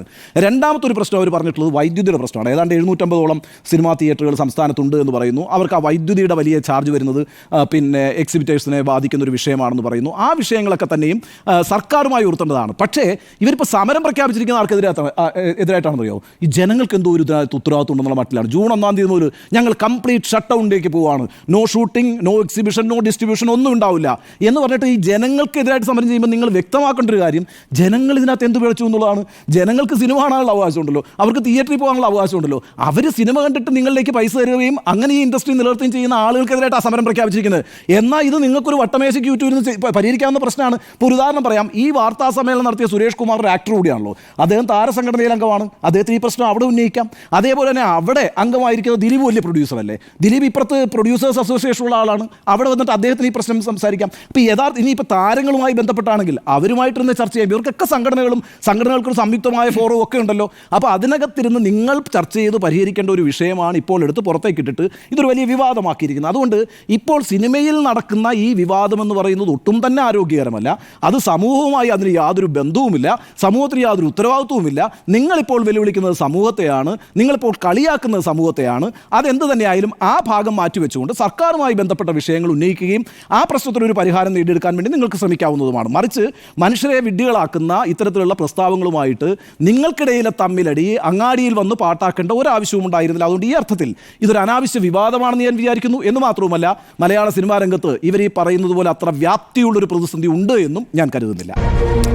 സിനിമയിൽ ഭിന്നിപ്പ് എന്ന് ചോദിച്ചാൽ സിനിമയിൽ ഭിന്നിപ്പുണ്ട്. പക്ഷേ അത് യഥാർത്ഥത്തിൽ നമ്മൾ കാണുന്ന പോലെ വലിയ രീതിയിലുള്ള വലിയ ഒരു വിഷയത്തിന്മേലുള്ളതല്ല. സൂപ്പർ താരങ്ങളുടെ ഡേറ്റ് കിട്ടാത്ത ചില നിർമ്മാതാക്കളും സൂപ്പർ താരങ്ങളെ വെച്ച് സിനിമ എടുക്കുന്ന ഒരു വിഭാഗവും തമ്മിലുള്ള ഒരു തർക്കമായി അത് പരിണമിച്ചിരിക്കുകയാണ്. യഥാർത്ഥത്തിൽ ഈ സുരേഷ് കുമാർ എന്ന് പറയുന്നത് മോഹൻലാലിൻ്റെ സുഹൃത്ത് സംഘത്തിലുള്ള ഒരു വ്യക്തിയായിരുന്നു. അതാണ് അതിലൊരു കൗതുകവും. മോഹൻലാലും പ്രിയദർശനും മണിയമ്പിള്ള രാജുവും സുരേഷ് കുമാറും ഉണ്ട്. ആദ്യകാലത്ത് എപ്പോഴും സുരേഷ് കുമാറിൻ്റെ സിനിമകളിൽ മോഹൻലാൽ ഉണ്ടായിരുന്നു. അപ്പോൾ ആറാം തമ്പുരാൻ്റെ പ്രൊഡ്യൂസറാണ്. അപ്പോൾ ഈ തരത്തിലൊക്കെ നോക്കുമ്പോൾ ഒരു കാലഘട്ടം വരെ 90കളുടെ അവസാനം വരെയൊക്കെ നല്ലോണം കത്തുനിന്ന ഒരു പ്രൊഡ്യൂസറാണ് സുരേഷ് കുമാർ. ഇപ്പോൾ 300ഓളം പ്രതിനിധികളുള്ള ഒരു സംഘടനയുടെ പ്രതിനിധിയായി അല്ലെങ്കിൽ വൈസ് പ്രസിഡന്റായി വാർത്താസമ്മേളനം നടത്തുമ്പോൾ പ്രസിഡന്റ് എവിടെ, ആൻഡ്രോ ജോസഫ് എവിടെ എന്നുള്ള ചോദ്യം ഉയരുമ്പോൾ ആൻഡ്രോ ജോസഫ് ദീർഘനാളത്തെ അവധിയെടുത്തിരിക്കുകയാണ് സംഘടനയിൽ നിന്ന്. അതിന് പ്രധാനപ്പെട്ട കാരണം ഇങ്ങനെ ഒരു വാർത്താ സമ്മേളനത്തിൽ ഭാഗമാവാൻ അദ്ദേഹം ഉദ്ദേശിക്കുന്നില്ല എന്നുള്ളതാണ്. അദ്ദേഹം ഒരു സിനിമ പ്രൊഡ്യൂസ് ചെയ്തുകൊണ്ടിരിക്കുകയാണ്. അല്ല, ഞാൻ ചോദിക്കുന്നത് ആ അവധിയുടെ കാര്യം ഞാൻ പറയുന്നത്. ഈ അവധി എടുത്താലും ഈ ഫേസ്ബുക്ക് പോസ്റ്റിലൂടെ ഇപ്പോൾ ആന്റണി പെരുമ്പാവൂരിന് പ്രതികരിക്കാൻ പറ്റുമെങ്കിൽ ആൻഡ്രോ ജോസഫിനും പ്രസിഡന്റ് എന്ന നിലയ്ക്ക് കുറച്ച് ഉത്തരവാദിത്തത്തോടു കൂടി ഞാനും അതിനോട് ചേർന്ന് നിൽക്കുന്നു എന്ന് പ്രതികരിക്കാമല്ലോ. അപ്പോൾ അത് ചെയ്യുന്നില്ല എന്നുള്ളത് മമ്മൂട്ടിയുമായി അടുത്ത് നിൽക്കുന്ന ആൻഡ്രോ ജോസഫ്, മോഹൻലാലിന്റെ പ്രൊഡ്യൂസറായ ആന്റണി പെരുമ്പാവൂർ എന്ന നിലയ്ക്കാണ്. ഞാൻ മനസ്സിലാക്കുന്നത് ആന്റണി പെരുമ്പാവൂരിനെ അല്ലെങ്കിൽ ഈ ഫേസ്ബുക്ക് പോസ്റ്റ് ഇടാൻ പ്രേരിപ്പിച്ചിരിക്കുന്നത് ആകെക്കൂടി ജനുവരിയിൽ ഇറങ്ങിയ 28 ചിത്രങ്ങളിൽ ഒറ്റ ചിത്രം മാത്രം രക്ഷപ്പെട്ടു എന്ന് പറഞ്ഞതാണത്. പിന്നെ രേഖാചിത്രം, ആസിഫ് അലിയുടെ ചിത്രം മാത്രം രക്ഷപ്പെട്ടു എന്ന് പറഞ്ഞതാണ് ഒരു വിഷമമായി മാറിയിരിക്കുന്നത്. കാരണം മോഹൻലാലിൻ്റെ ചിത്രങ്ങളും ഉണ്ട്. അപ്പോൾ ഇപ്പോൾ വലിയ ബജറ്റ് ചിത്രങ്ങൾ, വലിയ രീതിയിൽ താരങ്ങൾ പണം മേടിക്കുന്നു എന്ന് പറയുമ്പോൾ ഈ പറയുന്ന പുതിയ താരങ്ങൾ വന്ന് വലിയ രീതിയിൽ പ്രതിഫലം ആവശ്യപ്പെടുന്നു എന്നല്ല സുരേഷ് കുമാർ ഉദ്ദേശിച്ചിരിക്കുന്നത്. കാരണം പ്രധാനപ്പെട്ട സൂപ്പർ താരങ്ങളെ തന്നെയാണ് ഉദ്ദേശിച്ചത്. ആരുടെയും പേര് പറയുന്നില്ല, 25 കോടിയോളമാണ് ചിലരുടെയെങ്കിലും പ്രതിഫലം എന്നാണ് കേൾക്കുന്നത്. അപ്പോൾ ആ നിലയിലേക്ക് മാറുന്നുണ്ടെങ്കിൽ ആ നിലയ്ക്ക് കൊടുക്കാൻ കഴിയുന്ന നിർമ്മാതാക്കളും ഇവിടെ ഉള്ളത് കൊണ്ടാണല്ലോ അവർ ആ തുക വാങ്ങിക്കുന്നത്. ആ പ്രതിഫലം വാങ്ങിക്കുന്നത്, ആ പ്രതിഫലം കൊടുക്കാൻ ആളുള്ളതുകൊണ്ടാണല്ലോ. ആ പ്രതിഫലം കൊടുക്കുന്നു, അതുകൊണ്ട് ബാക്കിയുള്ളവർക്ക് കൊടുക്കാൻ പണമില്ലാത്ത അവസ്ഥ എന്നതാണോ അദ്ദേഹം ഉദ്ദേശിച്ചത്? അതിൽ വ്യക്തത കുറവുണ്ട്. അപ്പോൾ ആ രൂപത്തിലാണ് അദ്ദേഹം വാർത്താ സമ്മേളനത്തിൽ പറയുന്നത്. പിന്നെ ഈ പറഞ്ഞ പോലെ എമ്പുരാൻ്റെ ബജറ്റ് എന്താണ് എന്നുള്ളത് എമ്പുരാൻ സിനിമയുടെ പ്രൊഡ്യൂസറാണ് പറയേണ്ടത്. അതിൽ ഒരു കണക്ക് വെച്ച് ഒരു മാധ്യമത്തോട് പറഞ്ഞ രീതിയും ശരിയായിട്ടില്ല. ഇതിൽ എല്ലാവരും ഒരുമിച്ചെടുത്ത തീരുമാനം എന്ന് പറയുമ്പോൾ AMMA ചർച്ചയ്ക്ക് വിളിച്ചിട്ടില്ല എന്നുള്ളതാണ്. അതിൽ പറയുന്നത് നാഥനില്ലാത്ത ഒരു സംവിധാനമാണല്ലോ. ആ സംവിധാനം പിരിച്ചുവിട്ടൊരു അഡ്ഹോക് കമ്മിറ്റി രൂപീകരിച്ചൊരു പ്രത്യേക സാഹചര്യത്തിലാണ്. അതിന്ന് ജയൻ ചേർത്തല വിശദീകരിക്കുന്നുണ്ട്. മാത്രമല്ല, ഈ നാഥനില്ലാത്ത ഈ സംവിധാനമാണ് പ്രൊഡ്യൂസേഴ്സ് അസോസിയേഷൻ്റെ കടം തീർക്കാൻ വേണ്ടി പണം കൊടുത്തത്. ഈ കഴിഞ്ഞ മാസം ആണെന്ന് തോന്നുന്നു മടവിൽ മനോരമയ്ക്ക് വേണ്ടി ചെയ്ത സ്റ്റേജ് ഷോ, അതിന് 4 കോടി കിട്ടി. ആ 4 കോടിയിൽ 2,60,00,000 പ്രൊഡ്യൂസേഴ്സ് അസോസിയേഷൻ്റെ കടം തീർക്കാൻ വേണ്ടി അങ്ങോട്ട് കൊടുത്തതാണ്. അപ്പോൾ ഈ നാഥനില്ലാത്ത അഡ്ഹോക് കമ്മിറ്റി സംവിധാനമാണ് ആ പണം കൊടുത്തിട്ടുള്ളത്. അത് മറന്നിട്ടാണോ ഈ വാർത്താ സമ്മേളനത്തിൽ പറഞ്ഞതെന്ന് AMMA എന്ന സംഘടനയും ചോദിക്കുന്നു. അപ്പോൾ ഒരു സമരത്തിലേക്ക് നീങ്ങുമ്പോൾ, നാളെ മുതൽ ഞങ്ങളില്ല എന്നൊരു തീരുമാനത്തിലേക്ക് പോകുമ്പോൾ സ്വാഭാവികമായും എല്ലാവരുമായി ആലോചിക്കുകയും അങ്ങനെ നമ്മൾ ഒരുമിച്ച് അനുഭവിക്കുന്ന ഒരു പ്രതിസന്ധിയാണോ എന്ന് വിശദീകരിക്കുകയും വേണം. അങ്ങനെ വിശദീകരിക്കാൻ കഴിയുന്നില്ല എന്നുള്ളതാണ്. ഇനി ഈ സുരേഷ് കുമാർ എന്ന മുൻകാല പ്രൊഡ്യൂസർ എന്ന് പറയാൻ വേണമെങ്കിൽ ഒരു തരത്തിൽ അദ്ദേഹം 2022 വാശി എന്നൊരു സിനിമ എടുത്തിട്ടുണ്ട്. അദ്ദേഹത്തിൻ്റെ മകൾ അഭിനയിച്ച സിനിമ. അതിൽ എത്രത്തോളം ബോക്സ് ഓഫീസിൽ ഹിറ്റായിട്ടുണ്ടെന്നുള്ള സംശയമുണ്ട്. അതിനു മുമ്പ് മുഴുവൻ കുറച്ചു കാലമായിട്ട് അദ്ദേഹം റീമേക്കുകളാണ് അല്ലേ, നീലത്താമര, രതി നിർവേദം തുടങ്ങിയ. അപ്പോൾ ഒരു നല്ലൊരു സിനിമ അല്ലെങ്കിൽ വലിയ സ്വന്തമായൊരു ഒരു വേറെ രീതിയിലേക്ക് കൊണ്ടുവരാവുന്ന ഒരു സിനിമ എന്നുള്ളത് റീമേക്കുകളിലേക്കാണ് അദ്ദേഹം പോയിട്ടുള്ളത്.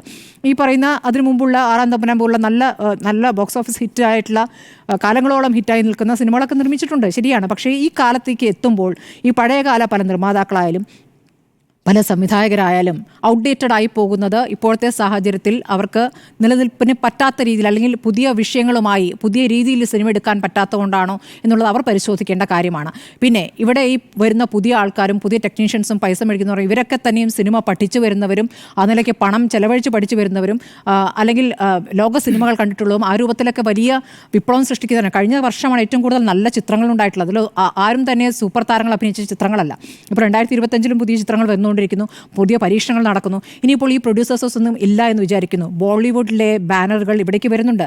സരിഗമ, യൂഡ്ലി തുടങ്ങിയവരൊക്കെ തന്നെ ഇവിടെ വന്ന് പ്രൊഡക്ഷൻ തുടങ്ങിക്കഴിഞ്ഞിരിക്കുന്നു. കാരണം അവർക്ക് അവിടെ ബോളിവുഡിൽ ചിലവഴിക്കുന്നതിൻ്റെ പകുതി പോലും വേണ്ട, അവിടെ ചിലവഴിക്കാൻ നല്ല സിനിമകളാവുകയും ചെയ്യും, ഹിറ്റുകളാവുകയും ചെയ്യും. നുണക്കുഴി, കാസർഗോഡ്, ഇതൊക്കെ തന്നെയും ബോളിവുഡ് നിർമ്മാതാക്കൾ ഇവിടെ നിർമ്മിച്ച സിനിമകളാണ്. അപ്പോൾ ഇതൊക്കെ കൂടി പരിശോധിക്കേണ്ടതുണ്ട്. അങ്ങനെയുള്ള കാര്യങ്ങൾ പരിശോധിക്കാതെ നടത്തിയൊരു വാർത്താ സമ്മേളനം. ഇപ്പോൾ ഈ വാർത്താ സമ്മേളനത്തിൽ ഇപ്പോൾ ആകെ കൂടി സുരേഷ് കുമാർ ഒറ്റപ്പെടുന്നു. ഇപ്പോൾ സംഘടന കൂടെയുണ്ട് എന്നൊക്കെ പറയുമ്പോഴും ഒറ്റയ്ക്കൊറ്റയ്ക്ക് ഓരോരുത്തരെ കണ്ടു നോക്കിയാൽ വ്യത്യസ്ത അഭിപ്രായങ്ങൾ നമുക്ക് അറിയാൻ സാധിക്കുമെന്നുള്ളതാണ്. ഇത് ഒരു വലിയ പ്രതിസന്ധിയാകുകയും സിനിമാ മേഖല സ്തംഭിപ്പിക്കുന്ന ഒരു വലിയ വിഷയമായി മാറുകയും ചെയ്യുമെന്ന് ഞാൻ കരുതുന്നില്ല. ഇത് ഞങ്ങൾ ജൂണിൽ സമരം നടത്തുന്നു എന്ന് പറയുന്നത് ഒരു സമയം കൊടുത്താണ്, ഒരു ടൈം പീരീഡ് കൊടുത്താണ്, ഒരു സമ്മർദ്ദ തന്ത്രമാക്കി ഒരു ടൈം പീരീഡ് കൊടുത്താണ്. ആ സമയത്തേക്ക് ഈ പറയുന്ന സിനിമാ താരങ്ങൾ നിർമ്മാതാക്കളാക്കുന്ന സിനിമകളിൽ ഒരു പുനർവിചിന്തനം ഉണ്ടാകുമെന്ന പ്രതീക്ഷയിൽ അദ്ദേഹം വാർത്താ സമ്മേളനം നടത്തി എന്നുള്ളതാണ്. ഇനിയിപ്പോൾ മോഹൻലാലിനെ പോലുള്ളവർ സിനിമാ നിർമ്മാണത്തിൽ നിന്ന് മാറി നിൽക്കുമോ? ഇപ്പോൾ ആന്റണി പെരുമ്പാവൂർ ആ പ്രതികരണം നടത്തിയപ്പോൾ ആ ഫേസ്ബുക്ക് പോസ്റ്റിന് പിന്തുണയുമായി പ്രധാനപ്പെട്ട താരങ്ങൾ മുഴുവൻ വന്നിരിക്കുന്നു. ഉണ്ണി മുകുന്ദൻ വന്നു, ടൊവിനോ വന്നു, പൃഥ്വിരാജ് വന്നു. പൃഥ്വിരാജ് അത് ഷെയർ ചെയ്തിട്ടാണ് പ്രതികരിച്ചിരിക്കുന്നത്. അങ്ങനെ ഇവരൊക്കെ തന്നെ നിർമ്മാതാക്കളാണ്, നല്ല രീതിയിൽ സക്സസ്ഫുള്ളായി മുന്നോട്ട് പോകുന്ന താരങ്ങൾക്കും പ്രൊഡ്യൂസേഴ്സ് ആയിട്ടുള്ളവരാണ്. അപ്പോൾ അങ്ങനെ പറ്റില്ല എന്ന് പറയൂ. ഇനിയിപ്പോൾ ഒരു സാങ്കേതികമായി പറയുകയാണെങ്കിൽ സുരേഷ് കുമാറിൻ്റെ പ്രൊഡക്ഷൻ കമ്പനി എന്ന് പറയുന്നത് രേവതി കലാമന്ദിർ എന്നുള്ളത് ഭാര്യ മേനകയുടെ പേരിലുള്ള കമ്പനിയാണ്. ഭാര്യ മേനക എന്നുള്ളത് നടിയാണ്. അപ്പോൾ നടിയുടേതല്ലേ ആ പ്രൊഡക്ഷൻ കമ്പനി? അങ്ങനെ ഒരു സംശയം തോന്നിക്കൂടെ? അപ്പോൾ താരങ്ങളെന്ന് പറയുമ്പോൾ മേനക ഒരു താരമായിരുന്നില്ലേ? അപ്പോൾ അങ്ങനെയൊക്കെ ചോദിക്കുമ്പോൾ ഇതൊരു ഒട്ടും പ്രായോഗികമായി നടക്കാൻ പറ്റാത്ത, അല്ലെങ്കിൽ അങ്ങനെ ഒരു ആലോചന ഇല്ലാത്ത, ഇപ്പോൾ ഈ പറയുന്ന സൂപ്പർ താരങ്ങളിൽ കിട്ടാത്ത ചില നിർമ്മാതാക്കളുടെ കൊതിക്കറിവായിട്ടാണ് ഞാൻ അതിനെ കാണുന്നത്. ഇപ്പുറത്തുള്ളവരും പൂർണ്ണമായി ശരിയെന്ന അർത്ഥത്തിലൊന്നും ഞാൻ പറയുന്നില്ല. ആന്റണി പെരുമ്പാവൂർ ചില കാര്യങ്ങൾ പ്രതികരിക്കുന്ന രീതിയും ശരിയല്ല. ഈ പറയുന്ന വരി ഞങ്ങൾ കോടികൾ മുടക്കി നിർമ്മിക്കുന്ന സിനിമകൾ കോടികളുടെ നേട്ടമുണ്ടാക്കുന്നു എന്ന് പല നിർമ്മാതാക്കളും അല്ലെങ്കിൽ പല സിനിമാ കമ്പനികളും അവകാശപ്പെടുമ്പോൾ അത്തരത്തിലുള്ള നേട്ടമൊന്നും ഉണ്ടാക്കുന്നില്ല എന്നുള്ളതാണ്. വെറുതെ ഈ 100 കോടി ക്ലബ്ബിൽ കയറി ഇപ്പോൾ എല്ലാവരും പറയുന്നുണ്ട് 100 കോടി ക്ലബ്ബിൽ കയറി. എന്താ അടിസ്ഥാനത്തിലാണ്? ഇതാണ് ഈ ഒരു PR പരിപാടികളായിട്ട് അത് ആ ഒരു വാചകം വരുന്നുണ്ട് എന്നുള്ളൊരു യാഥാർത്ഥ്യം കൂടിയാണ് നിൽക്കുന്നത്. അപ്പോൾ ഭിന്നിപ്പുണ്ട്. ആ ഭിന്നിപ്പൊന്നും ജൂൺ വരെ പോകാനും പോകുന്നില്ല. ഇത് ചീറ്റി പോവുകയുള്ളൂ. അതാണ് എനിക്ക് തോന്നുന്നത്. Shri Andrew Augustine. മലയാള സിനിമയെ സംബന്ധിച്ചിടത്തോളം ഇപ്പോൾ 2 വിഭാഗങ്ങളാണുള്ളത്. ഒന്ന് പടം എടുക്കുന്ന വിഭാഗവും പടം എടുക്കാത്തവും. 2 പ്രൊഡ്യൂസർമാരാണുള്ളത്. ഒന്ന് സുരേഷ് കുമാർ, അതുപോലെ തന്നെ നമ്മുടെ ഇദ്ദേഹം സിയാദ് കോക്കർ, അതുപോലെ രാകേഷ് മുതലായ കുറേ പടം എടുക്കാത്ത, വർഷങ്ങളായി പടം എടുക്കാത്ത എന്ന പ്രൊഡ്യൂസർമാരാണ് എനിക്ക് അതിൻ്റെ പവറും സംവിധാനവും എല്ലാം വേണമെന്ന് പറയുന്ന കുറച്ച് ആൾക്കാർ. രണ്ടാമത്തെ ആൾക്കാരാണ്? രണ്ടാമത് ആൻഡോ ജോസഫ്, അതുപോലെ ആന്റണി പെരുമ്പാവൂർ, അതുപോലെ ലിസ്റ്റിൻ സ്റ്റീഫൻ മുതലായി ഈ സംഘടനകളോടും അതുപോലെ തന്നെ നടന്മാരോടും അടുത്ത് നിൽക്കുന്ന വിഭാഗം. അത് 2 വിഭാഗം തന്നെയാണ്. ആ 2 വിഭാഗത്തിൻ്റെ അത് ഒരു വിഭാഗം പൂർണ്ണമായി സമരം പ്രഖ്യാപിക്കുകയും സിനിമയ്ക്കെതിരെ അല്ലെങ്കിൽ സിനിമ സമരം ഇങ്ങനെയല്ല സിനിമ ചെയ്യേണ്ടത് എന്നുള്ള ശൈലിയിലേക്ക് വരികയും ചെയ്യുന്നു. മറ്റേ വിഭാഗം എന്താണ്? നടന്മാരെ വെച്ച്, പ്രധാനപ്പെട്ട നടന്മാരെ വെച്ച്, എന്താണ് എമ്പുരാൻ പൃഥ്വിരാജ് ഡയറക്ടർ ചെയ്യുന്ന പടമാണ്. മോഹൻലാലിനെയും മമ്മൂട്ടിനെയും വെച്ചിട്ട് ആൻഡോ ജോസഫ് പടം ചെയ്യുന്നു. പൃഥ്വിരാജിൻ്റെ പടം ആന്റണി പെരുമ്പാവൂർ പ്രൊഡ്യൂസ് ചെയ്യുന്നു. അങ്ങനെ വലിയ രീതിയിലുള്ള പടങ്ങൾ ചെയ്യുന്നു എന്നുള്ളതാണ് ഇതിൻ്റെ 2 വിഭാഗം. അപ്പം ഞാൻ വിചാരിക്കുന്നത് ഈ സുരേഷ് കുമാറിൻ്റെ ഒരു ഇതെന്ന് പറയുന്നത്, ഇപ്പം നമ്മൾ പ്രൊഡ്യൂസർമാരാണ്, ഞങ്ങൾ വിചാരിക്കുന്ന പോലെ കാര്യങ്ങൾ നടന്നോട്ടെ എന്നുള്ള നിലയ്ക്ക് ഒരു പത്രസമ്മേളനം നടത്തി എന്നുള്ളതിനേക്ക് അപ്പുറം ആൻഡോ ജോസഫ് എന്ന് പറയുന്ന ഒരു ലോങ് ലീവിൽ പോയി എന്നോ, ആൻഡോ ജോസഫിന് സംസാരിക്കാൻ കഴിവില്ലാത്തത് കൊണ്ടോ, അല്ലെങ്കിൽ ഈ പറയുന്ന സംവിധാനത്തിൽ ഒന്നും ഇടപെടേണ്ട എന്നൊന്നും വിചാരിച്ചിട്ടാണെന്ന് ഞാൻ ഒരിക്കലും വിചാരിക്കുന്നില്ല. കാരണം എന്താണ്? അവർ ഇന്നലെ പ്രഖ്യാപിച്ച സംവിധാനത്തിന് അമ്മ എന്നോട് പറയുകയാണ്, അമ്മ സംഘടനയോട് പറയുകയാണ്, എന്ത് ആ സംഘടന നാഥനില്ലാത്ത കളരിയാണെന്ന് തന്നെ ആദ്യം പറയുന്നു. എന്നിട്ട് പറയുകയാണ്, നിങ്ങളുടെ ശമ്പളത്തിൻ്റെ 30% ഈ പറയുന്ന ഷൂട്ടിങ്ങിൻ്റെ സമയത്തും 30% ഡബ്ബിങ്ങിൻ്റെ സമയത്തും ബാക്കി 40% ഡിസ്ട്രിബ്യൂഷൻ ചെയ്ത് പടം വിജയിച്ചതിന് ശേഷവും തരാം എന്ന് പറഞ്ഞ് ലെറ്റർ കൊടുക്കുകയാണ്. ആർക്ക്? ഇവർക്ക് അമ്മയ്ക്ക് ലെറ്റർ കൊടുക്കുകയാണ്. അപ്പോൾ അമ്മയ്ക്ക് ലെറ്റർ കൊടുക്കുമ്പോൾ അമ്മേനോട് ആലോചിക്കണ്ടേ? ഇവർ ഒരു വലിയ സമരം പ്രഖ്യാപിക്കുകയാണ്. ആരാണ്? നടീനടന്മാരോട് പോലും ആലോചിക്കാതെ വലിയൊരു സമരം പ്രഖ്യാപിക്കുക. FKൻ്റെ ജനറൽ സെക്രട്ടറിയാണ് ബി ഉണ്ണികൃഷ്ണനാണ്. ബി ഉണ്ണികൃഷ്ണൻ ഈ പത്രസമ്മേളനത്തിൽ ഇല്ല. കാരണം FKനോടോ കാര്യമായിട്ട് സംസാരിച്ചിട്ടില്ല, കാര്യമായിട്ട് അമ്മേനോട് സംസാരിച്ചിട്ടില്ല. സുരേഷ് കുമാറും സിയാദ് കോക്കറും എല്ലാം കൂടി ഇരുന്നിട്ടൊരു പത്രസമ്മേളനം നടത്താണ്. അതിൻ്റെ വേറൊരു കണക്ക് എന്താ, അതിൻ്റെ കൂടിയ ആൾക്കാരാണ് ഈ പറയുന്ന തിയേറ്റർ ഉടമകളാണ്. തിയേറ്റർ ഉടമയെ സംബന്ധിച്ചുള്ള ഒരു പ്രശ്നമില്ലാന്നേ. എന്താ പ്രശ്നമില്ലാത്തതിന് കാരണം അവർക്ക് ഷെയർ എന്ന് പറഞ്ഞാൽ ഇപ്പോൾ ഉണ്ണി സാർ നേരത്തെ പറയുന്നത് 100 കോടി രൂപേൻ്റെ പടം എടുക്കുകയാണ്. 100 കോടിന് 30% ടാക്സ് പോയി, GST 18% പോയി, 8% എൻ്റർടൈൻമെൻറ്റ് ടാക്സ് പോയി, ഏകദേശം ക്ഷേമനിധി എല്ലാം കൂടി 1.5% പോയി, ഇതെല്ലാം കൂടി 30% പോയി. അപ്പോൾ അത് 100 കോടിൻ്റെ പടത്തിൽ 30 കോടി അങ്ങനെ പോയി. ബാക്കി എങ്ങനെയാണ്? ബാക്കി ഒരു സിനിമേൻ്റെ ബാക്കി 70 കോടി ഉണ്ടല്ലോ, 70 കോടിൻ്റെ 60% പ്രൊഡ്യൂസർക്കും 40% ആർക്കാ? ഈ പറഞ്ഞ തിയേറ്റർ ഉടമകൾക്കുമാണ്. അപ്പോൾ തിയേറ്റർ ഉടമകൾക്ക് എത്രയായി? ഏകദേശം 30 കോടി. 100 കോടി സിനിമയിൽ 30 കോടി തിയേറ്റർക്ക് കിട്ടി. ബാക്കി 60 കോടി പോയോ? ബാക്കി 40 കോടിയാണ് ഈ പറയുന്ന പ്രൊഡ്യൂസർക്ക് ഉണ്ടാവുക. ആ പ്രൊഡ്യൂസർ 20 25 കോടി അല്ലെങ്കിൽ 30 കോടി കൊടുത്തിട്ട് വേണം പടം എടുക്കാൻ വേണ്ടിയിട്ട്. ഈ പ്രധാനപ്പെട്ട നടന്മാരെ എടുത്തിട്ടാണല്ലോ ഇവർ പറയുന്നത് 100 കോടി എത്തുന്നതോ അല്ലെങ്കിൽ വിജയിപ്പിക്കാന്ന് പറയുന്നത്. ആ 30 കോടി കഴിഞ്ഞാൽ ബാക്കി 10 കോടിയുണ്ട്. അതിൻ്റെ അകത്ത് ടാക്സും കൂടെ കഴിച്ചാൽ ബാക്കി 5-6 കോടിയുണ്ട്. അങ്ങനെ എടുക്കുന്ന 100 പടങ്ങളിനകത്ത് അല്ലെങ്കിൽ 270 പടങ്ങളാണ് കഴിഞ്ഞ വർഷം എടുത്തതെന്ന് പറയാം. 200 പടങ്ങളോ എടുത്തു. അതിൻ്റെ അകത്ത് 10 12 അല്ലെങ്കിൽ 24 പടങ്ങളാണ് ആകെ വിജയിക്കുന്നതെന്ന് പറയുന്നത്. 100 കോടി ക്ലബ്ബിൽ എത്തുന്നത്. അതിൻ്റെ അകത്ത് പകുതി 50 കോടി ക്ലബ്ബിലാണ്. അപ്പോൾ 50 കോടി ക്ലബ്ബിൽ എത്തുന്ന പടങ്ങൾ പോലും ഈ പഠന പ്രൊഡക്ഷൻ കോസ്റ്റ് വെച്ച് വിജയിക്കുന്നില്ല എന്ന് പറയുന്നത് സുരേഷ് കുമാർ പറഞ്ഞ ഒരു കാര്യത്തിന് അത് ശരിയാണ്. പക്ഷേ അതിൻ്റെ അകത്ത് സുരേഷ് കുമാർ പറഞ്ഞാൽ അതിൻ്റെ അകത്ത് ഏറ്റവും വലിയ പ്രശ്നം എന്താ, നടന്മാരുടെ റെമ്യൂണറേഷൻ കുറയ്ക്കണം എന്ന് പറയുന്നു. റെമ്യൂണറേഷൻ കുറയ്ക്കുന്നു പറയുന്നു. പ്രധാനപ്പെട്ട ഒരു നടിമാരുടെയും റെമ്യൂണറേഷൻ കുറയ്ക്കാൻ പറയുന്നില്ല. ഒരാളുടെ കാര്യം പറയുന്നില്ല. സ്വന്തം മകളോട് പോലും പറയുന്നില്ല. സ്വന്തം മകൾ മലയാള സിനിമയിൽ അഭിനയിക്കുന്നില്ല, മലയാള സിനിമയിലേക്ക് വരുന്നില്ല. കാരണം മകൾ വരുന്നത് തന്നെ വാശി എന്ന് പറഞ്ഞാൽ സിനിമയിൽ സ്വന്തം പ്രൊഡക്ഷൻ്റെ സിനിമയിൽ അഭിനയിക്കാൻ വേണ്ടിയിട്ടാണ്. എന്തുകൊണ്ടാണ് മകൾ വന്നിട്ട് കേരളത്തിൽ അഭിനയിക്കാതെ? അത് തമിഴ്നാട്ടിലും കർണാടകയിലും കന്നഡയിലും തെലുങ്കിലും തമിഴിലുമായിട്ട് അഭിനയിക്കുകയാണ്. അവിടെ എത്ര വേണമെങ്കിലും മേടിക്കാം, അവിടെ മേടിക്കുന്നതുകൊണ്ട് പ്രശ്നമില്ല. കാരണം അപ്പോൾ അവിടുത്തെ ശൈലി ഇവിടെ ഏറ്റെടുക്കേണ്ടതെന്ന് പറയാൻ ഇവിടുത്തെ ശൈലി ഏറ്റെടുത്താലുള്ള പ്രശ്നം. ഇപ്പോൾ ഉദാഹരണം പറയാം, ആന്റണി പെരുമ്പാവൂർ ഒരു സിനിമ എടുക്കാൻ പാടില്ല. ആരോ വെച്ചിട്ട്? മോഹൻലാലിനെ വെച്ചിട്ട് എനിക്കെടുക്കാം. അത് സുരേഷ് കുമാർ എങ്ങനെയാണ് വലിയ പ്രൊഡ്യൂസറും വലിയ പടങ്ങൾ എടുക്കാൻ പറ്റിയത്? എങ്ങനെയാണ്? 6-ാം തമ്പുരാൻ പോലെയുള്ള പടങ്ങൾ വരെ പ്രൊഡ്യൂസ് ചെയ്തില്ല. എങ്ങനെ എടുത്തത്? മോഹൻലാലിനെ വെച്ച് പടം എടുത്ത് സുരേഷ് കുമാർ. ഇവർ ഒന്നിച്ചുണ്ടായിരുന്ന ആൾക്കാരല്ലേ ആ സമയത്ത്? മോഹൻലാലിനെ വെച്ച് സുരേഷ് കുമാറിൻ്റെ പ്രൊഡക്ഷൻ എടുക്കുക. ആരാണ്? ആന്റണി പെരുമ്പാവൂരിനെ വെച്ച് മോഹൻലാലിനെ വെച്ച് ആന്റണി പെരുമ്പാവൂർ. കാരണം അദ്ദേഹം ഡ്രൈവറായിരുന്നു. അദ്ദേഹം ഡ്രൈവറിൻ്റെ മേലേക്ക് വരാൻ പാടില്ല. നിങ്ങളെപ്പോഴും ആന്റണി പെരുമ്പാവൂരിനെ ഡ്രൈവറായിട്ട് കണ്ടോണം. അദ്ദേഹം പൈസ ഉണ്ടാക്കാൻ പാടില്ല, പ്രൊഡക്ഷൻ നടത്താൻ പാടില്ല. ഇത് ഏത് മാടമ്പി ശൈലിയിലുള്ള ഒരു സംവിധാനത്തിലേക്ക് അപ്പുറം ഇതിനെ ഒരു കാര്യത്തിനകത്തും കാണണ്ട എന്നുള്ള കാര്യത്തിനകത്ത് ഏറ്റവും വലിയ കാര്യം. വേറൊരു കാര്യം എന്താണ്? മലയാള സിനിമയെ സംബന്ധിച്ചിടത്തോളം എന്താ, അമ്മ സംഘടനയുമായി ബന്ധപ്പെട്ട എല്ലാ കാര്യങ്ങളിനകത്തും ഇപ്പോൾ പ്രൊഡ്യൂസർമാർക്ക് സംസാരിക്കാനുള്ള എല്ലാ വേദികളും ഉണ്ട്. കാരണം അവരുമായിട്ട് ബന്ധപ്പെട്ട ആൾക്കാരെല്ലാം സിനിമയിലും അഭിനയിക്കുന്നുമുണ്ട്. പ്രൊഡക്ഷൻ സുരേഷ് കുമാറുണ്ട്. ഇപ്പോൾ സുരേഷ് കുമാർ മാത്രം എന്ന് പറഞ്ഞാൽ സുരേഷ് കുമാറുണ്ട്, മേനക സുരേഷ് ഉണ്ട്, കീർത്തി സുരേഷ് ഉണ്ട്. അവരെ കൂടുതൽ 3 പേരും അമ്മ സംഘടനയിൽ. അമ്മ സംഘടനയെ പോലും ഒരു അക്ഷരം പോലും മിണ്ടുന്നില്ല. ഇപ്പോൾ വന്നിട്ട് പ്രൊഡ്യൂസർ അസോസിയേഷൻ കാരണം എന്നാൽ അവർ എത്ര പടം പ്രൊഡ്യൂസ് ചെയ്യുന്നുണ്ട്? ഒരു പടം പ്രൊഡ്യൂസ് ചെയ്യുന്നില്ല. കഴിഞ്ഞ സുരേഷ് കുമാർ അഭിനയിച്ച പടത്തിൻ്റെ അത്ര പോലും പടം പ്രൊഡ്യൂസ് ചെയ്തിട്ടില്ല. ആ ശൈലിയിലേക്ക് അങ്ങനെ നോക്കുമ്പോൾ അപ്പം അമ്മ സംഘടനയെ സംബന്ധിച്ചിടത്തോളം ഇവർ അക്ഷരം പോലും മിണ്ടുന്നില്ല. പിന്നെ അമ്മ സംഘടന ആരാണ് പ്രതിഫലം കുറയ്ക്കേണ്ടത്? ഇന്നലെ വന്നോ മിനിങ്ങാന്ന് വന്നോ ആൾക്കാരാണ്. അവരുടെ പ്രതിഫലം എന്ന് പറയുന്നത് 5 കോടി താഴെയാണ്, അല്ലെങ്കിൽ 3 കോടി താഴെയാണ്. ഈ പറഞ്ഞ പ്രധാനപ്പെട്ട അടുത്ത കാലത്ത് വന്ന പുതിയ നടന്മാരെല്ലാവരും 5-3 കോടിയിൽ നിൽക്കുകയാണ്. അവരോട് കുറയ്ക്കാനാണ് പറയുന്നത്. മനസ്സിലായോ? ഇപ്പം ടോവിനോ തോമസിനോട് പറയില്ല, പൃഥ്വിരാജിനോട് പറയില്ല, മോഹൻലാലിനോട് പറയില്ല, മമ്മൂട്ടിനോട് പറയില്ല, ഫഹദ് ഫാസിലിനോട് പറയില്ല. ഇവരൊന്നും കുറയ്ക്കണ്ട. ഉണ്ണി മോഹനോട് പറയില്ല, ആസിഫ് അലിനോട് പറയില്ല. ഇങ്ങനെയുള്ള ആൾക്കാരോടൊന്നും റെമ്യൂണറേഷൻ കുറയ്ക്കാൻ പറയില്ല. ആരോട് പറയും? ഈ പറയുന്ന അതിനേക്കാളും താഴെ നിൽക്കുന്ന സാധാരണക്കാരായ ആൾക്കാരോട് പറയും. അത് സാധാരണക്കാരനായി പിച്ച വെച്ച് കടന്ന് അവൻ എങ്ങനെയാണ് നടനാവുന്നത്? അവൻ 50 കോടിയിലും 100 കോടിയിലും പണം എത്തിച്ചതിന് ശേഷമാണ് അവൻ ഈ റെമ്യൂണറേഷൻ 2 കോടിയോ 3 കോടിയോ ചോദിക്കാൻ തുടങ്ങിയത്. അവരോട് ചെയ്യേണ്ടതെന്ന് പറയുന്നു. അത് ഏതർത്ഥത്തിലാണ്? ആ അർത്ഥത്തിൽ എന്ന് പറഞ്ഞാൽ എനിക്ക് ചെയ്യാൻ പറ്റുന്ന പണം എന്ന് പറയുന്നത് 15 കോടി താഴെയോ 20 കോടി താഴെയാണ്. അതിലേക്ക് ഈ പറയുന്ന നടന്മാരെയൊക്കെ കൊണ്ടുവരണം. അതാണ് ഇവരുടെ ലക്ഷ്യം. ഇപ്പം ഞാൻ പറയാം, അപ്പം 140 കോടി രൂപ അല്ലെങ്കിൽ 150 കോടി രൂപ മുടക്കുള്ള ഒരു സിനിമയാണ് എമ്പുരാൻ എന്ന് പറഞ്ഞു നോക്കുക. അങ്ങനെ വച്ചാൽ അതിൻ്റെ അകത്ത് പ്രൊഡക്ഷൻ കമ്പനി ലൈക്ക വരെയുണ്ട്. ഏറ്റവും വലിയ സൗത്ത് ഇന്ത്യയിലെ ഏറ്റവും വലിയ പ്രൊഡക്ഷൻ കമ്പനിയായി ലൈക്ക വരെ ഇൻവെസ്റ്റ് ചെയ്തിട്ടുള്ള പടമാണ്.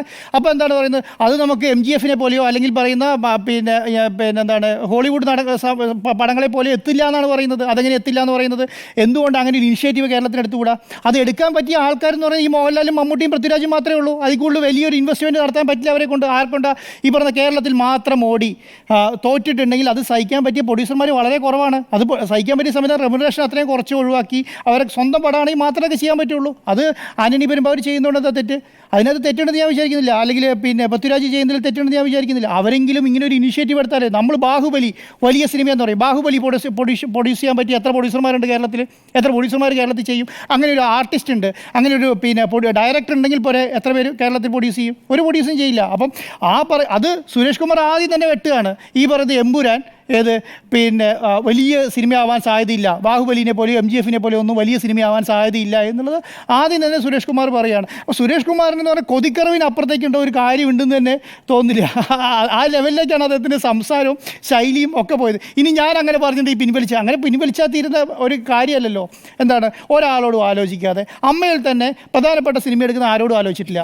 ഇവർ പടം എടുക്കാത്ത ഇവർ 3-4 പേര് മാത്രമേ ആലോചിച്ചിട്ട് ഒരു സിനിമ, ഉണ്ണിസാർ നേരത്തെ പറഞ്ഞ പോലെ ജനങ്ങളോടൊരു സമരം പ്രഖ്യാപിക്കുകയാണ്, ഇനി സിനിമയില്ല എന്നുള്ളത്. ഇനി തിയേറ്റർ ഉടമകളുടെ കാര്യം പറഞ്ഞല്ലോ, തിയേറ്റർ ഉടമകൾ 60-40 കമ്മീഷൻ എന്ന് പറയുന്നത്. 60% പ്രൊഡ്യൂസർക്കും 40% തിയേറ്റർക്കും ആദ്യത്തെ ആഴ്ച.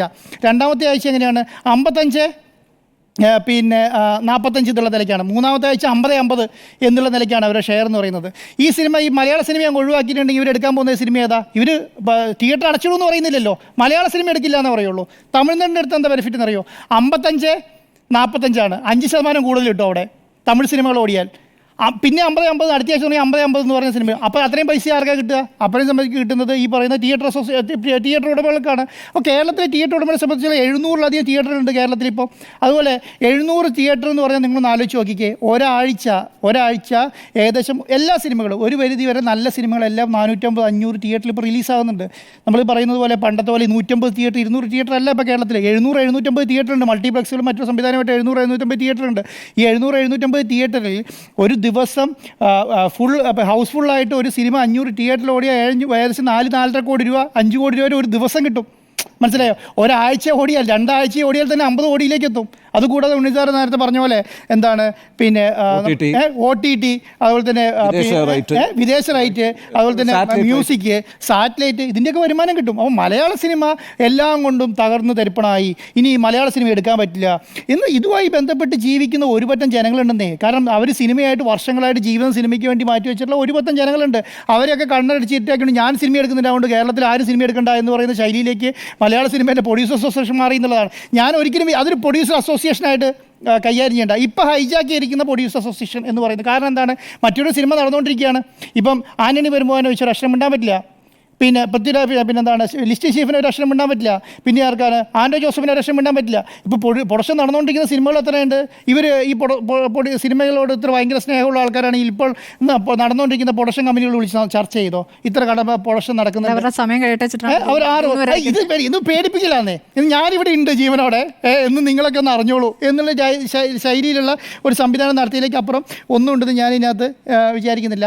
ഒറ്റ കാര്യമുള്ളൂ, തമിഴ് സിനിമകളെ കേരളത്തിലേക്ക് കൊണ്ടുവന്നതിൻ്റെ അർത്ഥം എന്ന് പറയുന്നത് മലയാള സിനിമകൾ തിയേറ്ററിൽ ഇല്ലാതെ മാറ്റി നിർത്തിയിട്ടാണ് തമിഴ് സിനിമകൾ കേരളത്തെ പിടിച്ചടക്കിയത്.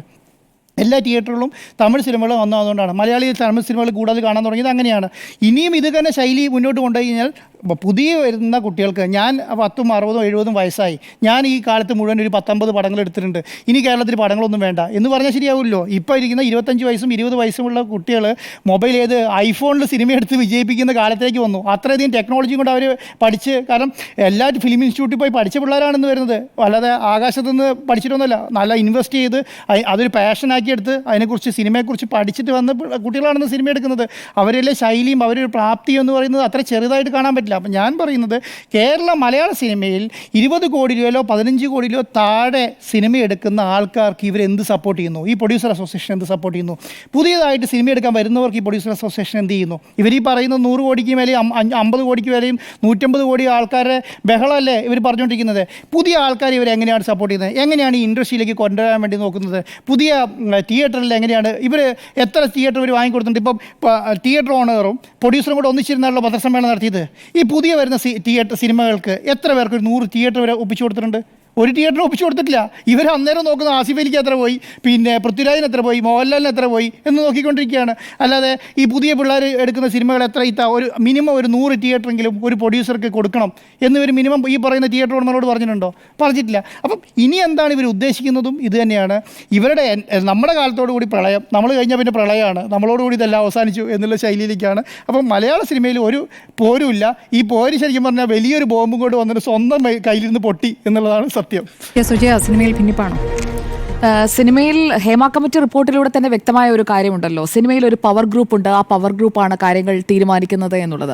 അത് ഈ വിവാദം വരുമ്പോഴും ഈ പവർ ഗ്രൂപ്പ് ആരാണ് എന്നുള്ളത് മറനീക്കി പുറത്തേക്ക് വരികയാണ്. ഇപ്പോൾ ഏറ്റവും ഒടുവിലായി മോഹൻലാൽ ആന്റണി പെരുമ്പാവൂരിൻ്റെ ഫേസ്ബുക്ക് പോസ്റ്റ് റീഷെയർ ചെയ്തിരിക്കുകയാണ്. ഷെയർ ചെയ്തുകൊണ്ട് സോഷ്യൽ മീഡിയയിൽ ഇട്ടിരിക്കുകയാണ്. അത് ഇന്നലെ തന്നെ ചെയ്യാതിരുന്നത് ആന്റണി പെരുമ്പാവൂരിൻ്റെ പോസ്റ്റ് ബാക്കി പൃഥ്വിരാജും ഉണ്ണി മുകുന്ദനും എല്ലാം ഷെയർ ചെയ്തതിന് ശേഷം ഞാൻ ഷെയർ ചെയ്താൽ മതിയല്ലോ, ഞാൻ തന്നെ തുടങ്ങണ്ട എന്ന് കരുതിയായിരിക്കും മോഹൻലാൽ കാത്തിരുന്നത്. അപ്പോൾ എന്തായാലും ആന്റണി പെരുമ്പാവൂർ തന്നെയാണ് ആ നെടുനീളൻ പോസ്റ്റ് എഴുതി തയ്യാറാക്കി ഇട്ടത് എന്ന് നമുക്ക് വിശ്വസിക്കാം. അപ്പോൾ അതിൽ പറഞ്ഞിരിക്കുന്ന കാര്യങ്ങളെല്ലാം ആന്റണി പെരുമ്പാവൂരിൻ്റെ മാത്രം അഭിപ്രായമാണ് എന്ന് പക്ഷേ കരുതുക വയ്യ. കാരണം എല്ലാം ഓക്കെ അല്ലേ അണ്ണ എന്ന് ചോദിച്ചുകൊണ്ട് കൃത്യം 1 മണിക്കൂർ കഴിഞ്ഞപ്പോൾ പൃഥ്വിരാജിൻ്റെ പോസ്റ്റ് വരികയാണ്. ഇവരെ എല്ലാവരെയും കൂട്ടിയിണക്കുന്ന ഏറ്റവും ഇപ്പോഴത്തെ സാഹചര്യത്തിലുള്ള കണ്ണി എന്ന് പറയുന്നത് എംപുരാൻ L2 ആണ്. L2 എന്ന എംപുരാൻ എന്ന സിനിമയാണ്. ആ സിനിമയുടെ പ്രൊമോഷനാണ്, അതിൻ്റെ PR ആക്ടിവിറ്റീസ് ആണ്. സോഷ്യൽ മീഡിയ നോക്കിക്കഴിഞ്ഞാൽ എല്ലായിടത്തും അതാണ്. എല്ലാ മാധ്യമങ്ങളിലും എംപുരാൻ്റെ ആക്ടിവിറ്റീസ് ആണ്, അതായത് അവരുടെ PR ആണ് നടന്നുകൊണ്ടിരിക്കുന്നത്. അപ്പോൾ ഇവിടെ സ്റ്റീഫൻ തിയേറ്ററിന് തിരികൊളുത്തിയതുപോലെ ഇവിടെ അടുത്ത എംപുരാൻ്റെ മോഹൻലാൽ ക്യാരക്ടറും തിയേറ്ററുകൾക്ക് തീ പടർത്തിക്കൊണ്ട് വലിയൊരു ഇനിഷ്യൽ കളക്ഷനിലേക്കൊക്കെ എത്തുന്നതോടുകൂടി ഈ വിവാദവും തീരാനാണ് പോകുന്നത്. അതായത് ഡേറ്റ് അടക്കം തീരുമാനിച്ചു കഴിഞ്ഞല്ലോ. റിലീസ് ഡേറ്റ് മാർച്ച് 27 അപ്പോൾ ചരിത്രത്തിലെ ഏറ്റവും വലിയ ഇനിഷ്യൽ കളക്ഷൻ എന്നൊക്കെയുള്ള വലിയൊരു ബ്രഹ്മാണ്ഡ ചിത്രം, അങ്ങനെയൊക്കെയുള്ള PR-ലേക്ക് ഇങ്ങനെ സിനിമയുടെ ഓരോ ക്യാരക്ടർ പോസ്റ്റർ ആയാലും ടീസർ ആയാലും അങ്ങനെ ഓരോന്നോരോന്നായി ഈ ആശീർവാദിൻ്റെ 25ാം വാർഷികാഘോഷവും എംപുരാൻ്റെ ടീസർ ലോഞ്ചിൽ ഉണ്ടായിരുന്നു കേട്ടോ.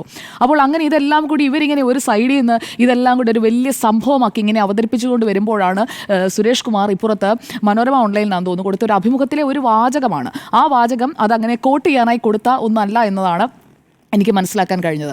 അപ്പോൾ അദ്ദേഹവുമായി അടുത്ത വൃത്തങ്ങളിൽ നിന്ന് തന്നെ മനസ്സിലാക്കാൻ കഴിഞ്ഞ ഒരു കാര്യം, ഈ എംപുരാൻ്റെ മുടക്കുമുതലിനെ കുറിച്ചോ അല്ലെങ്കിൽ അതിന് ചിലവായ തുകയെക്കുറിച്ചോ ഒന്നും വിശദീകരിച്ച് ജി സുരേഷ് കുമാർ ഒരിടത്തും പറഞ്ഞിട്ടില്ല. എവിടെയെങ്കിലും ഉണ്ടെങ്കിൽ നിങ്ങൾക്ക് കാട്ടിത്തരാം. ഒരിടത്തും അങ്ങനെ വിശദീകരിച്ച് ഇത്ര ചിലവാക്കി, ഇത്രയാണ് അതിൻ്റെ ചിലവ് എന്നൊന്നും ഒരിടത്തും ജി സുരേഷ് കുമാർ പറഞ്ഞിട്ടില്ല. വാർത്താ സമ്മേളനത്തിലും പറഞ്ഞിട്ടില്ല. എവിടെയാണ് ഇത് പറഞ്ഞത് ആ ഭാഗത്ത് അത് മാത്രം അടർത്തിയെടുത്തുകൊണ്ട് അത് വീണ്ടും വീണ്ടും പ്രസിദ്ധീകരിക്കുകയും അല്ലെങ്കിൽ ആ ഭാഗം മാത്രം കോട്ട് ചെയ്തുകൊണ്ട് അതൊരു വിവാദത്തിലേക്ക് കൊണ്ടുപോകുന്നതിൻ്റെ പ്രധാനപ്പെട്ട കാര്യമായി ഞാൻ മനസ്സിലാക്കുന്നത് ഈ എംപുരാനുമായി കണക്ട് ചെയ്ത് തന്നെയാണ്. എംപുരാൻ്റെ റിലീസിന് കുറച്ചുകൂടി പഞ്ച് കിട്ടും. കാരണം വിവാദം വരുമ്പോഴേക്കും എല്ലാവരും ഷെയർ ചെയ്യുന്ന വാർത്തയുമായി അല്ലെങ്കിൽ ആന്റണി പെരുമ്പാവൂരിൻ്റെ പോസ്റ്റുമായി ബന്ധപ്പെട്ട് അതിൽ ഹൈലൈറ്റ് ചെയ്ത് നിൽക്കുക എംപുരാനെ കുറിച്ച് പറയാൻ സുരേഷ് കുമാർ ആരാ എന്ന രീതിയിലേക്ക് ചർച്ചയങ്ങ് പോവുകയാണ്. സിനിമ ഇല്ലാതിരിക്കുന്ന അല്ലെങ്കിൽ ഇപ്പോൾ സിനിമ എടുക്കാത്ത, ഇപ്പോൾ ഉയർന്നു വന്ന ചർച്ചകളുടെ ഒരു ആകത്തുകയായി ഞാൻ മനസ്സിലാക്കുന്നതാണ്. ഇപ്പോൾ പടം എടുക്കാത്ത സുരേഷ് കുമാർ ആരാണ് ആന്റണി പെരുമ്പാവൂർ എന്ന വലിയ ആശീർവാദ് പ്രൊഡക്ഷൻസിൻ്റെ 25 വർഷമായ ആശീർവാദ് പ്രൊഡക്ഷൻസിൻ്റെ ആന്റണി പെരുമ്പാവൂരിനെ വിമർശിക്കാൻ ഈ ജി സുരേഷ് കുമാർ ആരാണ്? അതാണല്ലോ ഇപ്പോൾ ഉയർന്ന ചോദ്യങ്ങളുടെയൊക്കെ ഒരു ആകത്തുകയായി നമ്മൾ മനസ്സിലാക്കേണ്ടത്. പക്ഷേ ഞാൻ അങ്ങനെയല്ല കരുതുന്നത്. ജി സുരേഷ് കുമാർ 46 വർഷമായി ഈ സിനിമാ മേഖലയിലുണ്ട്. ആന്റണി പെരുമ്പാവൂർ സിനിമ കണ്ടു തുടങ്ങിയ കാലം മുതൽ, അങ്ങനെ വേണം പറയാൻ, ആന്റണി പെരുമ്പാവൂർ തിയേറ്ററിലിരുന്ന് സിനിമ കാണുന്ന കാലം മുതൽ പടം എടുത്തുകൊണ്ടിരിക്കുന്നയാളാണ് ജി സുരേഷ് കുമാർ എന്ന ഒരു വസ്തുത കൂടി നമ്മൾ കാണേണ്ടതുണ്ട്. അതുകൊണ്ടാണ് മോഹൻലാൽ ഒറ്റ വരിയിൽ മോഹൻലാലിൻ്റെ ആ ഷെയർ ചെയ്യുമ്പോഴുള്ള വാചകം കൂടി നമ്മൾ ഒന്ന് കാണേണ്ടതുണ്ട്. നമുക്കെന്നും സിനിമയുടെ ഒപ്പം നിൽക്കാം. നമുക്ക് എന്നതാണ് മോഹൻലാൽ ഉപയോഗിച്ചിരിക്കുന്നത്. ഒരിക്കലും സുരേഷ് കുമാറിനെ തള്ളി പറഞ്ഞുകൊണ്ട് ആന്റണിയെ ചേർത്ത് പിടിക്കുന്ന ഒരു മോഹൻലാലിനെ ഒന്നും കാണാൻ കഴിയില്ല. കാരണം മോഹൻലാൽ ഒന്നുമല്ലാതിരുന്ന കാലം മുതൽ മോഹൻലാലിൻ്റെ കൂടെയുള്ളവരാണ് ആ സുഹൃത്ത് വലയം എന്ന് പറയുന്നത്. അത് മോഹൻലാലിന് എപ്പോഴും പ്രിയപ്പെട്ടതാണ്. അതുകൊണ്ട് തന്നെയാണ് ആന്റണി പെരുമ്പാവൂരിന്റെ പോസ്റ്റ് ഷെയർ ചെയ്ത് എന്തുകൊണ്ടാണ് എംപുരാനിലാണ് അഭിനയിച്ചുകൊണ്ടിരിക്കുന്നത്. ആശീർവാദ് പ്രൊഡക്ഷൻസ് എന്ന് പറയുന്ന ആന്റണി പെരുമ്പാവൂരിന്റെ സിനിമാ കമ്പനി ആരുടേതാണ് എന്നുള്ളത് മലയാളിക്കെല്ലാം അറിയാം. ആന്റണി പെരുമ്പാവൂരിൻ്റെതാണ് അല്ലെങ്കിൽ ആന്റണി പെരുമ്പാവൂരാണ് അതിൻ്റെ ഉടമസ്ഥൻ എന്നൊക്കെ ഭംഗ്യനിരേണ പറയുമെങ്കിലും അതിന് പിന്നിൽ ആരാണ്, ആരുടെ സിനിമകളാണ് ഈ ആശീർവാദ് പ്രൊഡക്ഷൻസ് 25 വർഷമായി എടുത്തുകൊണ്ടിരിക്കുന്നത്, അതിലെ നായക നടൻ ആരാണ് എന്ന് ചോദിച്ചാൽ ഒറ്റ ഉത്തരമേ ഉള്ളൂ, മോഹൻലാലിനെ വെച്ചുകൊണ്ട് തന്നെയാണ് 90% സിനിമകളും പ്രൊഡ്യൂസ് ചെയ്തിരിക്കുന്നത്. 100% ഉണ്ടോ എന്നുള്ളത് ചെക്ക് ചെയ്യണം. 90% എനിക്ക് ഉറപ്പാണ്. കാരണം മോഹൻലാലിൻ്റെ സിനിമകൾ മിക്കത് ഞാൻ കാണാറുള്ള ആളാണ്. ഞാനൊരു ലാൽ ഫാനുമാണ്. അപ്പോൾ അതുകൊണ്ട് മോഹൻലാലിനെ വെച്ചുകൊണ്ട് മാത്രം കൂടുതൽ സിനിമകൾ ചെയ്യുന്ന ഒരാൾ പുതുമുഖ താരങ്ങളെ വെച്ച്, പരീക്ഷണ ചിത്രങ്ങൾ വെച്ച്, 6-ാം തമ്പുരാൻ എന്ന് പറയുന്ന മോഹൻലാലിനെ നമ്മളെല്ലാവരും ഇഷ്ടപ്പെടുന്ന, ഒരു സംശയമില്ലാതെ മോഹൻലാലിൻ്റെ ബെസ്റ്റ് പെർഫോമൻസ് എന്ന് പറയാൻ പറ്റുന്ന ഒരു പടം എടുത്ത സുരേഷ് കുമാറിനെ ആന്റണി പെരുമ്പാവൂർ ഇങ്ങനെ പറയുമ്പോൾ മോഹൻലാൽ അതിൽ അസ്വസ്ഥനാകും. മോഹൻലാൽ ആ പോസ്റ്റ് ഷെയർ ചെയ്തിട്ടുണ്ടെങ്കിലും സുരേഷ് കുമാറും ആന്റണി പെരുമ്പാവൂരും തമ്മിലുള്ള ഒരു തർക്കത്തിലേക്ക് പോകുന്നതിൽ മോഹൻലാലിന് താല്പര്യമില്ല എന്ന് തന്നെയാണ് നമ്മൾ മനസ്സിലാക്കേണ്ടത്. അതുകൊണ്ടാണ് അങ്ങനെയൊരു ഒറ്റ വരിയിൽ അദ്ദേഹം അത് ഒതുക്കിയത്. വലിയ രീതിയിലുള്ള കമൻറ്റിങ്ങിലേക്കൊന്നും പോകുന്നില്ല. മോഹൻലാൽ ഇതിൽ അസ്വസ്ഥപ്പെടേണ്ട കാര്യമുണ്ട്. കാരണം ജി സുരേഷ് കുമാറും പ്രിയദർശനും ഇവരൊക്കെയാണ് മോഹൻലാലിനെ ഈ ഇന്നത്തെ മോഹൻലാൽ ആക്കുന്നതിൽ ഇവരുടെയൊക്കെ ഒരു പങ്കെന്ന് പറയുന്നത്. മോഹൻലാൽ എന്ന വ്യക്തിയുടെ പ്രതിഭയും അദ്ദേഹത്തിൻ്റെ കഴിവും എല്ലാം ഒരു ഭാഗത്തുള്ളപ്പോഴും അതിനെ പോളിഷ് ചെയ്യാൻ, അതിനെ മുന്നോട്ട് കൊണ്ടുപോകാനായി ഒരു വലയം വേണമല്ലോ. ഒരു സിനിമ എന്ന് പറയുമ്പോൾ ഒരാളുടെ മാത്രം സിംഗിൾ പേഴ്സൺസ് പെർഫോമൻസ് അല്ല സിനിമ, അത് ഒരു കൂട്ടായ്മയുടെ വിജയമാണ്. ആ കൂട്ടായ്മ എന്ന് പറയുമ്പോൾ അതിൽ എല്ലാവരും വരുന്നുണ്ട്. അതുകൊണ്ടാണ് ഈ വിവാദത്തിൽ നമ്മൾ ചില കാര്യങ്ങൾ കൂടി ശ്രദ്ധിക്കണം. നിർമ്മാതാവ് മാത്രമല്ല, സംവിധായകനും തിരക്കഥാകൃത്തും ക്യാമറമാനും ഗാനരചയിതാവും സംഗീത സംവിധായകനും ഗായകരും ഒക്കെ, മോഹൻലാലിന് വേണ്ടി സ്ഥിരമായി പാട്ടുകൾ പാടിക്കൊണ്ടിരുന്ന MG ശ്രീകുമാർ പോലും മോഹൻലാലിൻ്റെ പാട്ടുകൾ, നമുക്ക് മോഹൻലാലിൻ്റെ ഗാനരംഗങ്ങളിലെ ആ ഒരു ഫ്ലെക്സിബിൾ ആയിട്ടുള്ള ആക്ടിങ് നമ്മൾക്കൊക്കെ ഇഷ്ടപ്പെടാൻ കാരണം ആ പാട്ടിന് ശബ്ദം കൊടുത്തത് MG ശ്രീകുമാർ ആയതുകൊണ്ട് കൂടിയാണ്. അങ്ങനെ പല പല ഘടകങ്ങൾ ചേർന്ന് വെക്കുമ്പോൾ അതെല്ലാം മോഹൻലാൽ എന്ന താരശരീരത്തിന് ഉചിതമായ രീതിയിൽ വരുന്നു. അങ്ങനെ വന്നതുകൊണ്ടാണ് മോഹൻലാലിനെ നമ്മളൊരു കംപ്ലീറ്റ് ആക്ടറാണ് എന്ന രീതിയിൽ ഇഷ്ടപ്പെടുന്നതും ആരാധിക്കുന്നതും ഒക്കെ. അപ്പോൾ ആ രീതിയിലേക്കുള്ള ഒരു താരരാജാവെന്ന സിംഹാസനത്തിലേക്ക് ഒറ്റ കാൽവയ്പ് കൊണ്ടൊന്നും മോഹൻലാൽ കയറിയിരുന്നതല്ല. ആ കാൽവയ്പിലേക്ക് കൊണ്ടുപോയ കൂടെ നടന്ന ആളുകളൊക്കെയുണ്ട്. അതിലൊരാളാണ് G സുരേഷ് കുമാർ എന്നുള്ളത് മറ്റാരും നിഷേധിച്ചാലും മോഹൻലാലിന് നിഷേധിക്കാൻ പറ്റില്ല. അതുകൊണ്ട് ഈ വിവാദം ഒരു അനാവശ്യ വിവാദമാക്കി മാറ്റുന്നതിൻ്റെ പശ്ചാത്തലം എമ്പുരാൻ സിനിമയാണെന്നാണ് ഞാൻ കരുതുന്നത്. മാർച്ച് 27 ആ പടം റിലീസാവുകയും അത് വലിയ വിജയമാകാൻ സാധ്യതയുണ്ട്. കാരണം പൃഥ്വിരാജൊക്കെ അത്രയും അതിൽ എഫേർട്ട് എടുത്തിട്ടുണ്ട്. വർഷങ്ങളായിട്ടുള്ള തയ്യാറെടുപ്പുകളാണ്. മാത്രമല്ല പറ്റുന്ന രീതിയിലുള്ള സാങ്കേതിക വിദ്യയാകട്ടെ, താരങ്ങളാകട്ടെ, എല്ലാ രീതിയിലും അതിനുവേണ്ടി പ്രവർത്തിച്ചിട്ടുമുണ്ട്. അപ്പോൾ ആ സിനിമ വലിയ വിജയമാകട്ടെ. പക്ഷേ ആ സിനിമയുടെ പ്രൊമോഷന് വേണ്ടി G സുരേഷ് കുമാർ ഒന്നിനും കൊള്ളാത്തവനാണ് എന്ന രീതിയിലേക്കൊക്കെയുള്ള ചർച്ചകളിലേക്ക് പോകുന്നത് ശരിയല്ല എന്നതാണ് എൻ്റെ അഭിപ്രായം. ഇതിൽ പുതുതാരങ്ങൾ അല്ലെങ്കിൽ പുതുതലമുറ താരങ്ങൾ, ഇപ്പോൾ ടൊവിനോ മുതലുള്ള എല്ലാവരെയും എടുത്ത് നോക്കുകയാണെന്നുണ്ടെങ്കിൽ അതിൽ ഉണ്ണിമുകുന്ദൻ വരെയുള്ള എല്ലാവർക്കും ഓൺ പ്രൊഡക്ഷൻ കമ്പനിയുണ്ട്. ആ ഓൺ പ്രൊഡക്ഷൻ കമ്പനി വെച്ചുകൊണ്ട് അവർ പടങ്ങൾ എടുക്കുന്നുണ്ട്. ആ പടങ്ങളുടെ വിജയത്തിലേക്ക് എത്താൻ മിക്കവർക്കും സാധിക്കുന്നുണ്ട്. അപ്പോൾ അതൊക്കെ എന്ന് പറഞ്ഞു കഴിഞ്ഞാൽ അടുത്ത ഒരു, നമ്മളിപ്പോൾ ജെൻസി വരുന്നു എന്ന് പറയുന്നു. അപ്പോൾ പുതിയൊരു ജനറേഷൻ പോകുമ്പോൾ അതുപോലെ തന്നെ സിനിമയായാലും ഏത് മേഖലയിലായാലും പുതിയ ഒരു ജനറേഷൻ വരുമ്പോൾ അവർ കുറച്ചുകൂടി അപ്ഡേറ്റഡ് ആയിരിക്കും. അപ്പോൾ ആ അപ്ഡേറ്റഡ് ആയിട്ടുള്ള ജനറേഷനെ അങ്ങനെ തന്നെ കാണുക. അതേസമയം അവർ കാണേണ്ടത് എന്താണ്, ആ പിന്നിലുള്ള ജനറേഷൻ എന്ന് പറയുന്നത് അവർ ടെക്നോളജിയിൽ അപ്ഡേറ്റഡ് അല്ലെങ്കിൽ ഇപ്പോഴത്തെ തരം സിനിമകൾ എടുക്കുന്നവരായിരിക്കില്ല. പക്ഷേ അവർ കൊണ്ടുവന്ന ഒരു ലെഗസി ഉണ്ട്. ആ ലെഗസിയെ, പ്രേം നസീറിനെ മറന്നുകൊണ്ട് നമുക്ക് ഇന്നത്തെ ടൊവിനോ തോമസിനെ മാത്രം ആരാധിക്കാൻ കഴിയില്ല. പ്രേം നസീർ എന്നും പ്രേം നസീറാണ്, ടൊവിനോ തോമസ് എന്നും ടൊവിനോ തോമസ് ആണ്. അതുപോലെ തന്നെ G സുരേഷ് കുമാർ എന്ന് പറയുന്നത് G സുരേഷ് കുമാറാണ്. ആന്റണി പെരുമ്പാവൂർ എന്ന് പറയുന്നത് ആന്റണി പെരുമ്പാവൂറാണ്. അത് ആന്റണിയും മനസ്സിലാക്കേണ്ട കാര്യം തന്നെയാണ്. പിന്നെ ഈ പ്രതിഫലത്തെക്കുറിച്ച് പറഞ്ഞു വന്നാൽ 8 നിലയിൽ പടം പൊട്ടും, പക്ഷേ അടുത്ത പടത്തിനും 8 കോടി കിട്ടണം. ഇതാണ് ഇപ്പോഴത്തെ ഒരു നടപ്പ് രീതി എന്ന് പറയുന്നത്. അതിലൊരു മാറ്റം വരണ്ടേ? കാരണം ആശീർവാദ് പ്രൊഡക്ഷൻസ് കൊടുക്കുന്നത് പോലെ മോഹൻലാലിന് എല്ലാവർക്കും ശമ്പളം കൊടുക്കാൻ പറ്റുമോ? ആശീർവാദ് പ്രൊഡക്ഷൻസിന് മോഹൻലാൽ 15 കോടി ചോദിച്ചാലും 50 കോടി ചോദിച്ചാലും കൊടുക്കാം. പക്ഷേ എല്ലാവർക്കും മോഹൻലാലിനെ വെച്ചൊരു പടം എടുക്കാൻ ആഗ്രഹമുണ്ടാകില്ലേ? ഉണ്ണിസാർ ഇപ്പോൾ പടം എടുക്കാൻ നിർമ്മിക്കാൻ ആഗ്രഹിക്കുന്നു എന്ന് പറയുന്നു. അപ്പോൾ മോഹൻലാലിനെ പോലൊരു താരത്തെ കൊണ്ട് അഭിനയിപ്പിക്കണമെന്നാണ് ഉണ്ണിസാറിൻ്റെ ആഗ്രഹമെങ്കിൽ ഓൺ കമ്പനിക്ക് കൊടുക്കുന്ന ഡേറ്റ്സ് കഴിഞ്ഞിട്ടേ ഉണ്ണിസാറിന് ഡേറ്റ് കിട്ടുകയുള്ളൂ. അല്ലെങ്കിൽ ഉണ്ണിസാറും ഈ 15 കോടി എത്ര കോടി അത്ര കോടി കൊടുക്കാൻ തയ്യാറാകണം. അപ്പോൾ അതിന് പറ്റാത്ത ആളുകൾ എങ്ങനെ പടം എടുക്കും? നല്ല തിരക്കഥയുണ്ട്, നല്ല സംവിധായകനുണ്ട്, പക്ഷേ ഇത്രയും പണം കൊടുക്കാൻ പറ്റില്ല. അതുകൊണ്ട് ചെയ്യാൻ കഴിയാതെ പോയ സിനിമകളുണ്ടാകും. അതൊക്കെ ഈ 8 നിലയിൽ പൊട്ടുന്ന പടത്തെക്കാളും നല്ല പടവുമായിരിക്കും. അപ്പോൾ ആ പടങ്ങളിലേക്ക് എത്തപ്പെടുന്നില്ല എന്നതാണ് ഇവിടുത്തെ യഥാർത്ഥ വിഷയം. അത് ചർച്ചയാകുന്നത് നല്ലത് തന്നെയാണ്. അപ്പോൾ സിനിമാ സമരത്തിലേക്ക് പോകുന്നതിന് മുൻപ് സാംസ്കാരിക മന്ത്രി സജി ചെറിയാൻ തന്നെ പറഞ്ഞത് ഇതേക്കുറിച്ച്, ഈ സമരത്തെക്കുറിച്ചൊന്നും ആരും അങ്ങനെ എന്നെ രേഖാമൂലം ഒന്നും അറിയിച്ചിട്ടില്ല എന്നതാണ്. GST വിഷയം അത് ധനമന്ത്രിയുടെ ശ്രദ്ധയിൽപ്പെടുത്തും, അത് പരിഹരിക്കുമെന്നാണ് കത്ത് കിട്ടി. ഈ വിവാദത്തെക്കുറിച്ച് അപ്പോൾ അദ്ദേഹത്തിന്റെ ഇന്നലത്തെ ആദ്യ പ്രതികരണമാണ് ഞാൻ സൂചിപ്പിച്ചത്. അപ്പോൾ അദ്ദേഹം ഈ ഒരു പ്രശ്നത്തിൽ ഇടപെട്ട് പരിഹരിക്കാനുള്ള സമയം കിടക്കുന്നുണ്ട്. ഇപ്പോഴത്തെ ഈ വിവാദം എന്തായാലും അത് എമ്പുരാനുമായി കണക്റ്റഡ് ആണ് എന്നുള്ളതാണ് ഞാൻ 100% വിശ്വസിക്കുന്നത്. ഇതിൽ ഇപ്പോൾ ഈ G സുരേഷ് കുമാറിനോട് ആന്റണി പെരുമ്പാവൂർ ചോദിക്കുന്ന പ്രധാനപ്പെട്ട കാര്യം എന്താണ്? ഇതിന്റെ തർക്കം തുടങ്ങുന്നത് അവിടെയാണല്ലോ. ഇതൊക്കെ പറയാൻ താൻ ആരാണ് എന്നുള്ള രീതിയിലുള്ള ഒരു ഫേസ്ബുക്ക് പോസ്റ്റാണ് അതിൻ്റെ ഒരു ആകെ തുക എന്ന് പറയുന്നത്. G Suresh Kumar vice president എന്ന നിലയിൽ അവിടെ ചെയർ ചെയ്ത് ഈ അഭിപ്രായം പറയുന്നതിനായി അവിടെ ഈ സംഘടനകളുടെ യോഗത്തെക്കുറിച്ച് കൂടി ഫെബ്രുവരി 6 തീയതിയാണ് ഈ യോഗം നടന്നത്. ആ ഫെബ്രുവരി 6 യോഗത്തിൽ FEUOK, film distributors association Kerala, FEFKA ഇവരുടെ സംയുക്ത യോഗമാണ് ചേർന്നത്. അതിൽ ഈ AMMA എന്ന് പറയുന്ന താരസംഘടനയ്ക്ക് 2024 നവംബറിൽ ഒരു കത്ത് കൊടുത്തു. പക്ഷേ ഭരണത്തിൻ്റെ ഉത്തരവാദിത്തം അഡ്ഹോക് കമ്മിറ്റിക്കായതിനാൽ ജനറൽ ബോഡി കൂടാതെ അനുകൂല മറുപടി നൽകാൻ സാധിക്കില്ല എന്നറിയിച്ചത് കൊണ്ടാണ് അവരെ ഒഴിവാക്കിക്കൊണ്ട് ഈ സംഘടനകളുമായി ചേർന്ന് ഒരു യോഗം നടത്തുന്നതിലേക്ക് എത്തിയത് എന്നവർ പറയുന്നുണ്ട്. സർക്കാരിൽ നിന്ന് ലഭിക്കേണ്ട കാര്യങ്ങൾക്കായിട്ടാണ് ഈ സമരം, സർക്കാരിനെതിരാണ് അല്ലെങ്കിൽ സർക്കാരിൻ്റെ തീരുമാനത്തിനായിട്ടാണ് ഈ സമരം. അല്ലാതെ ആന്റണി പെരുമ്പാവൂരിനെതിരെയോ അല്ലെങ്കിൽ ഇപ്പോൾ സിനിമകൾ പിടിക്കുന്ന ഉണ്ണിമുകുന്ദൻ ഫിലിംസിനോ അല്ലെങ്കിൽ അവർക്കാർക്കെങ്കിലും എതിരെയല്ല ഈ പറയുന്ന സമരം പ്രഖ്യാപിച്ചിരിക്കുന്നത് എന്നുള്ളത് അവരാദ്യം മനസ്സിലാക്കേണ്ട കാര്യം തന്നെയാണ്. ഈ ആന്റണി പെരുമ്പാവൂർ മോഹൻലാൽ അല്ലാതെ മറ്റു താരങ്ങളെയൊക്കെ വെച്ച് സിനിമകളൊക്കെ നായകന്മാരാക്കി സിനിമകൾ പിടിക്കാനൊക്കെ തയ്യാറാകട്ടെ. അങ്ങനെയാണല്ലോ നമ്മൾ ഈ പുതുതലമുറയ്ക്കൊപ്പം നിൽക്കുക എന്ന് പറഞ്ഞു കഴിഞ്ഞാൽ എല്ലാ തരത്തിലും പ്രോഗ്രസീവായ മാറ്റം വേണം. അപ്പോൾ ഇപ്പുറത്തേക്ക് ഉപദേശിക്കുന്നതിനപ്പുറം ഇവിടെ നിന്നുകൊണ്ട് കൂടുതൽ ആളുകളെ വെച്ചുള്ള പടങ്ങളൊക്കെ ഇനി അങ്ങോട്ട് കൂടുതലായിട്ട് പ്രൊഡ്യൂസ് ചെയ്യാൻ ആശീർവാദ് പ്രൊഡക്ഷൻസിന് ഇപ്പോൾ 25 വർഷം കഴിഞ്ഞു.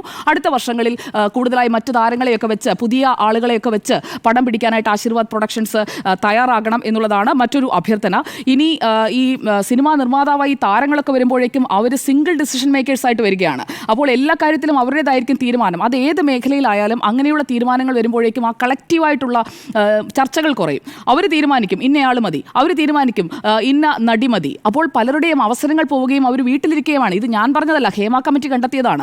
ഇന്നയാൾ മതി എന്ന് പവർ ഗ്രൂപ്പ് തീരുമാനിക്കുന്ന അതേ തരത്തിലേക്കും സമാന്തരമായി മറ്റൊരു പവർ ഗ്രൂപ്പായി പുതിയ താരങ്ങൾ കൊണ്ടുവന്നിരിക്കുന്ന അവരുടേതായ നിർമ്മാണ കമ്പനികളും മാറുന്നുണ്ട്. അപ്പോൾ അതൊക്കെ തുറന്നു പറയാനൊക്കെ ആരെങ്കിലും വേണ്ടേ? അങ്ങനെ തുറന്നു പറയുമ്പോഴേക്കും അയാളങ്ങ് മോശക്കാരനായി പോകുന്ന ഒരു രീതി ശരിയല്ല. ഇതൊരു കച്ചവടമാണ്. സിനിമയായാലും മാധ്യമമായാലും എല്ലാം ഒരു കച്ചവടമാണ്, അല്ലെങ്കിൽ അതിലൊരു ബിസിനസ് ആസ്പെക്ട് ഉണ്ട് എന്നുള്ളത് കൂടി മനസ്സിലാക്കിക്കൊണ്ട് വേണം നമ്മൾ ഇതിനെ വിലയിരുത്താൻ. എന്തായാലും ബജറ്റിൽ 30 കോടി മുടക്കിയ പടങ്ങളൊക്കെ തിയേറ്ററിൽ നിന്ന് തിയേറ്റർ ഷെയർ കിട്ടിയിരിക്കുന്നത് 3.5 കോടി 3 ലക്ഷവും ഒക്കെയാണ് എന്നുള്ളതും നമ്മുടെ മുന്നിലുള്ള ഒരു വസ്തുതയാണ്. ജനുവരി മാസത്തെ ഇതിനെ സിനിമ റിലീസിനെ കുറിച്ച് പറഞ്ഞതുകൊണ്ട് അതുകൂടി പറഞ്ഞ് ഞാൻ അവസാനിപ്പിക്കാം. 31 ദിവസമാണ് ജനുവരിയിൽ ഉള്ളത്. അതിൽ 28 പടം ഇറങ്ങുക എന്ന് പറഞ്ഞാൽ അതിൽ എത്ര എണ്ണമാണ് കലാമൂല്യമുള്ളത്, അതിൽ എത്ര എണ്ണമാണ് നാട്ടുകാർ പോയി കണ്ടിട്ടുള്ളത് എന്നതും കൂടിയൊക്കെ നമ്മളിന്ന് വിലയിരുത്തണം. എന്തിനാണ് ഇത്രയും പടം ഇറങ്ങുന്നത്? കലാമൂല്യമുള്ള നേരത്തെയൊക്കെ ഇറങ്ങുന്ന ഒരു വർഷം 8 പടം ഇറങ്ങിയിട്ടുണ്ടെങ്കിൽ 8 കൊള്ളാം. ഇതിപ്പോൾ 28 പടം 31 ദിവസമുള്ള ഒരു മാസത്തിൽ ഇറങ്ങുക എന്ന് പറഞ്ഞു കഴിഞ്ഞാൽ അതിൻ്റെ കലാമൂല്യമൊക്കെ എവിടെയാണ് ടെസ്റ്റ് ചെയ്യപ്പെടുന്നത്? അപ്പോൾ അങ്ങനെയുള്ള കാര്യങ്ങളൊക്കെയാണ് ഇവിടെ ചർച്ച ചെയ്യപ്പെടേണ്ടത്. കൂട്ടായെടുത്ത ഒരു സമര തീരുമാനത്തെ ആന്റണി പെരുമ്പാവൂർ ചോദ്യം ചെയ്തതോടുകൂടിയാണ് ഈ ഭിന്നിപ്പിലേക്ക് വന്നിരിക്കുന്നത്. ഭിന്നിപ്പുണ്ട്, പക്ഷേ അത് പരിഹരിക്കാൻ മോഹൻലാൽ വിചാരിച്ചാൽ നിഷ്പ്രയാസം പറ്റുന്നതേ ഉള്ളൂ. കാരണം അദ്ദേഹത്തിന്റെ ഇടത്തും വലത്തും നിൽക്കുന്ന ആളുകളാണ് ഈ തർക്കിച്ചുകൊണ്ടിരിക്കുന്നത്. സിനിമയിൽ ഭിന്നിപ്പോ എന്നതായിരുന്നു ചോദ്യം. യെസ് എന്നാണ് 4 പേരും അഭിപ്രായപ്പെട്ടിരിക്കുന്നത്.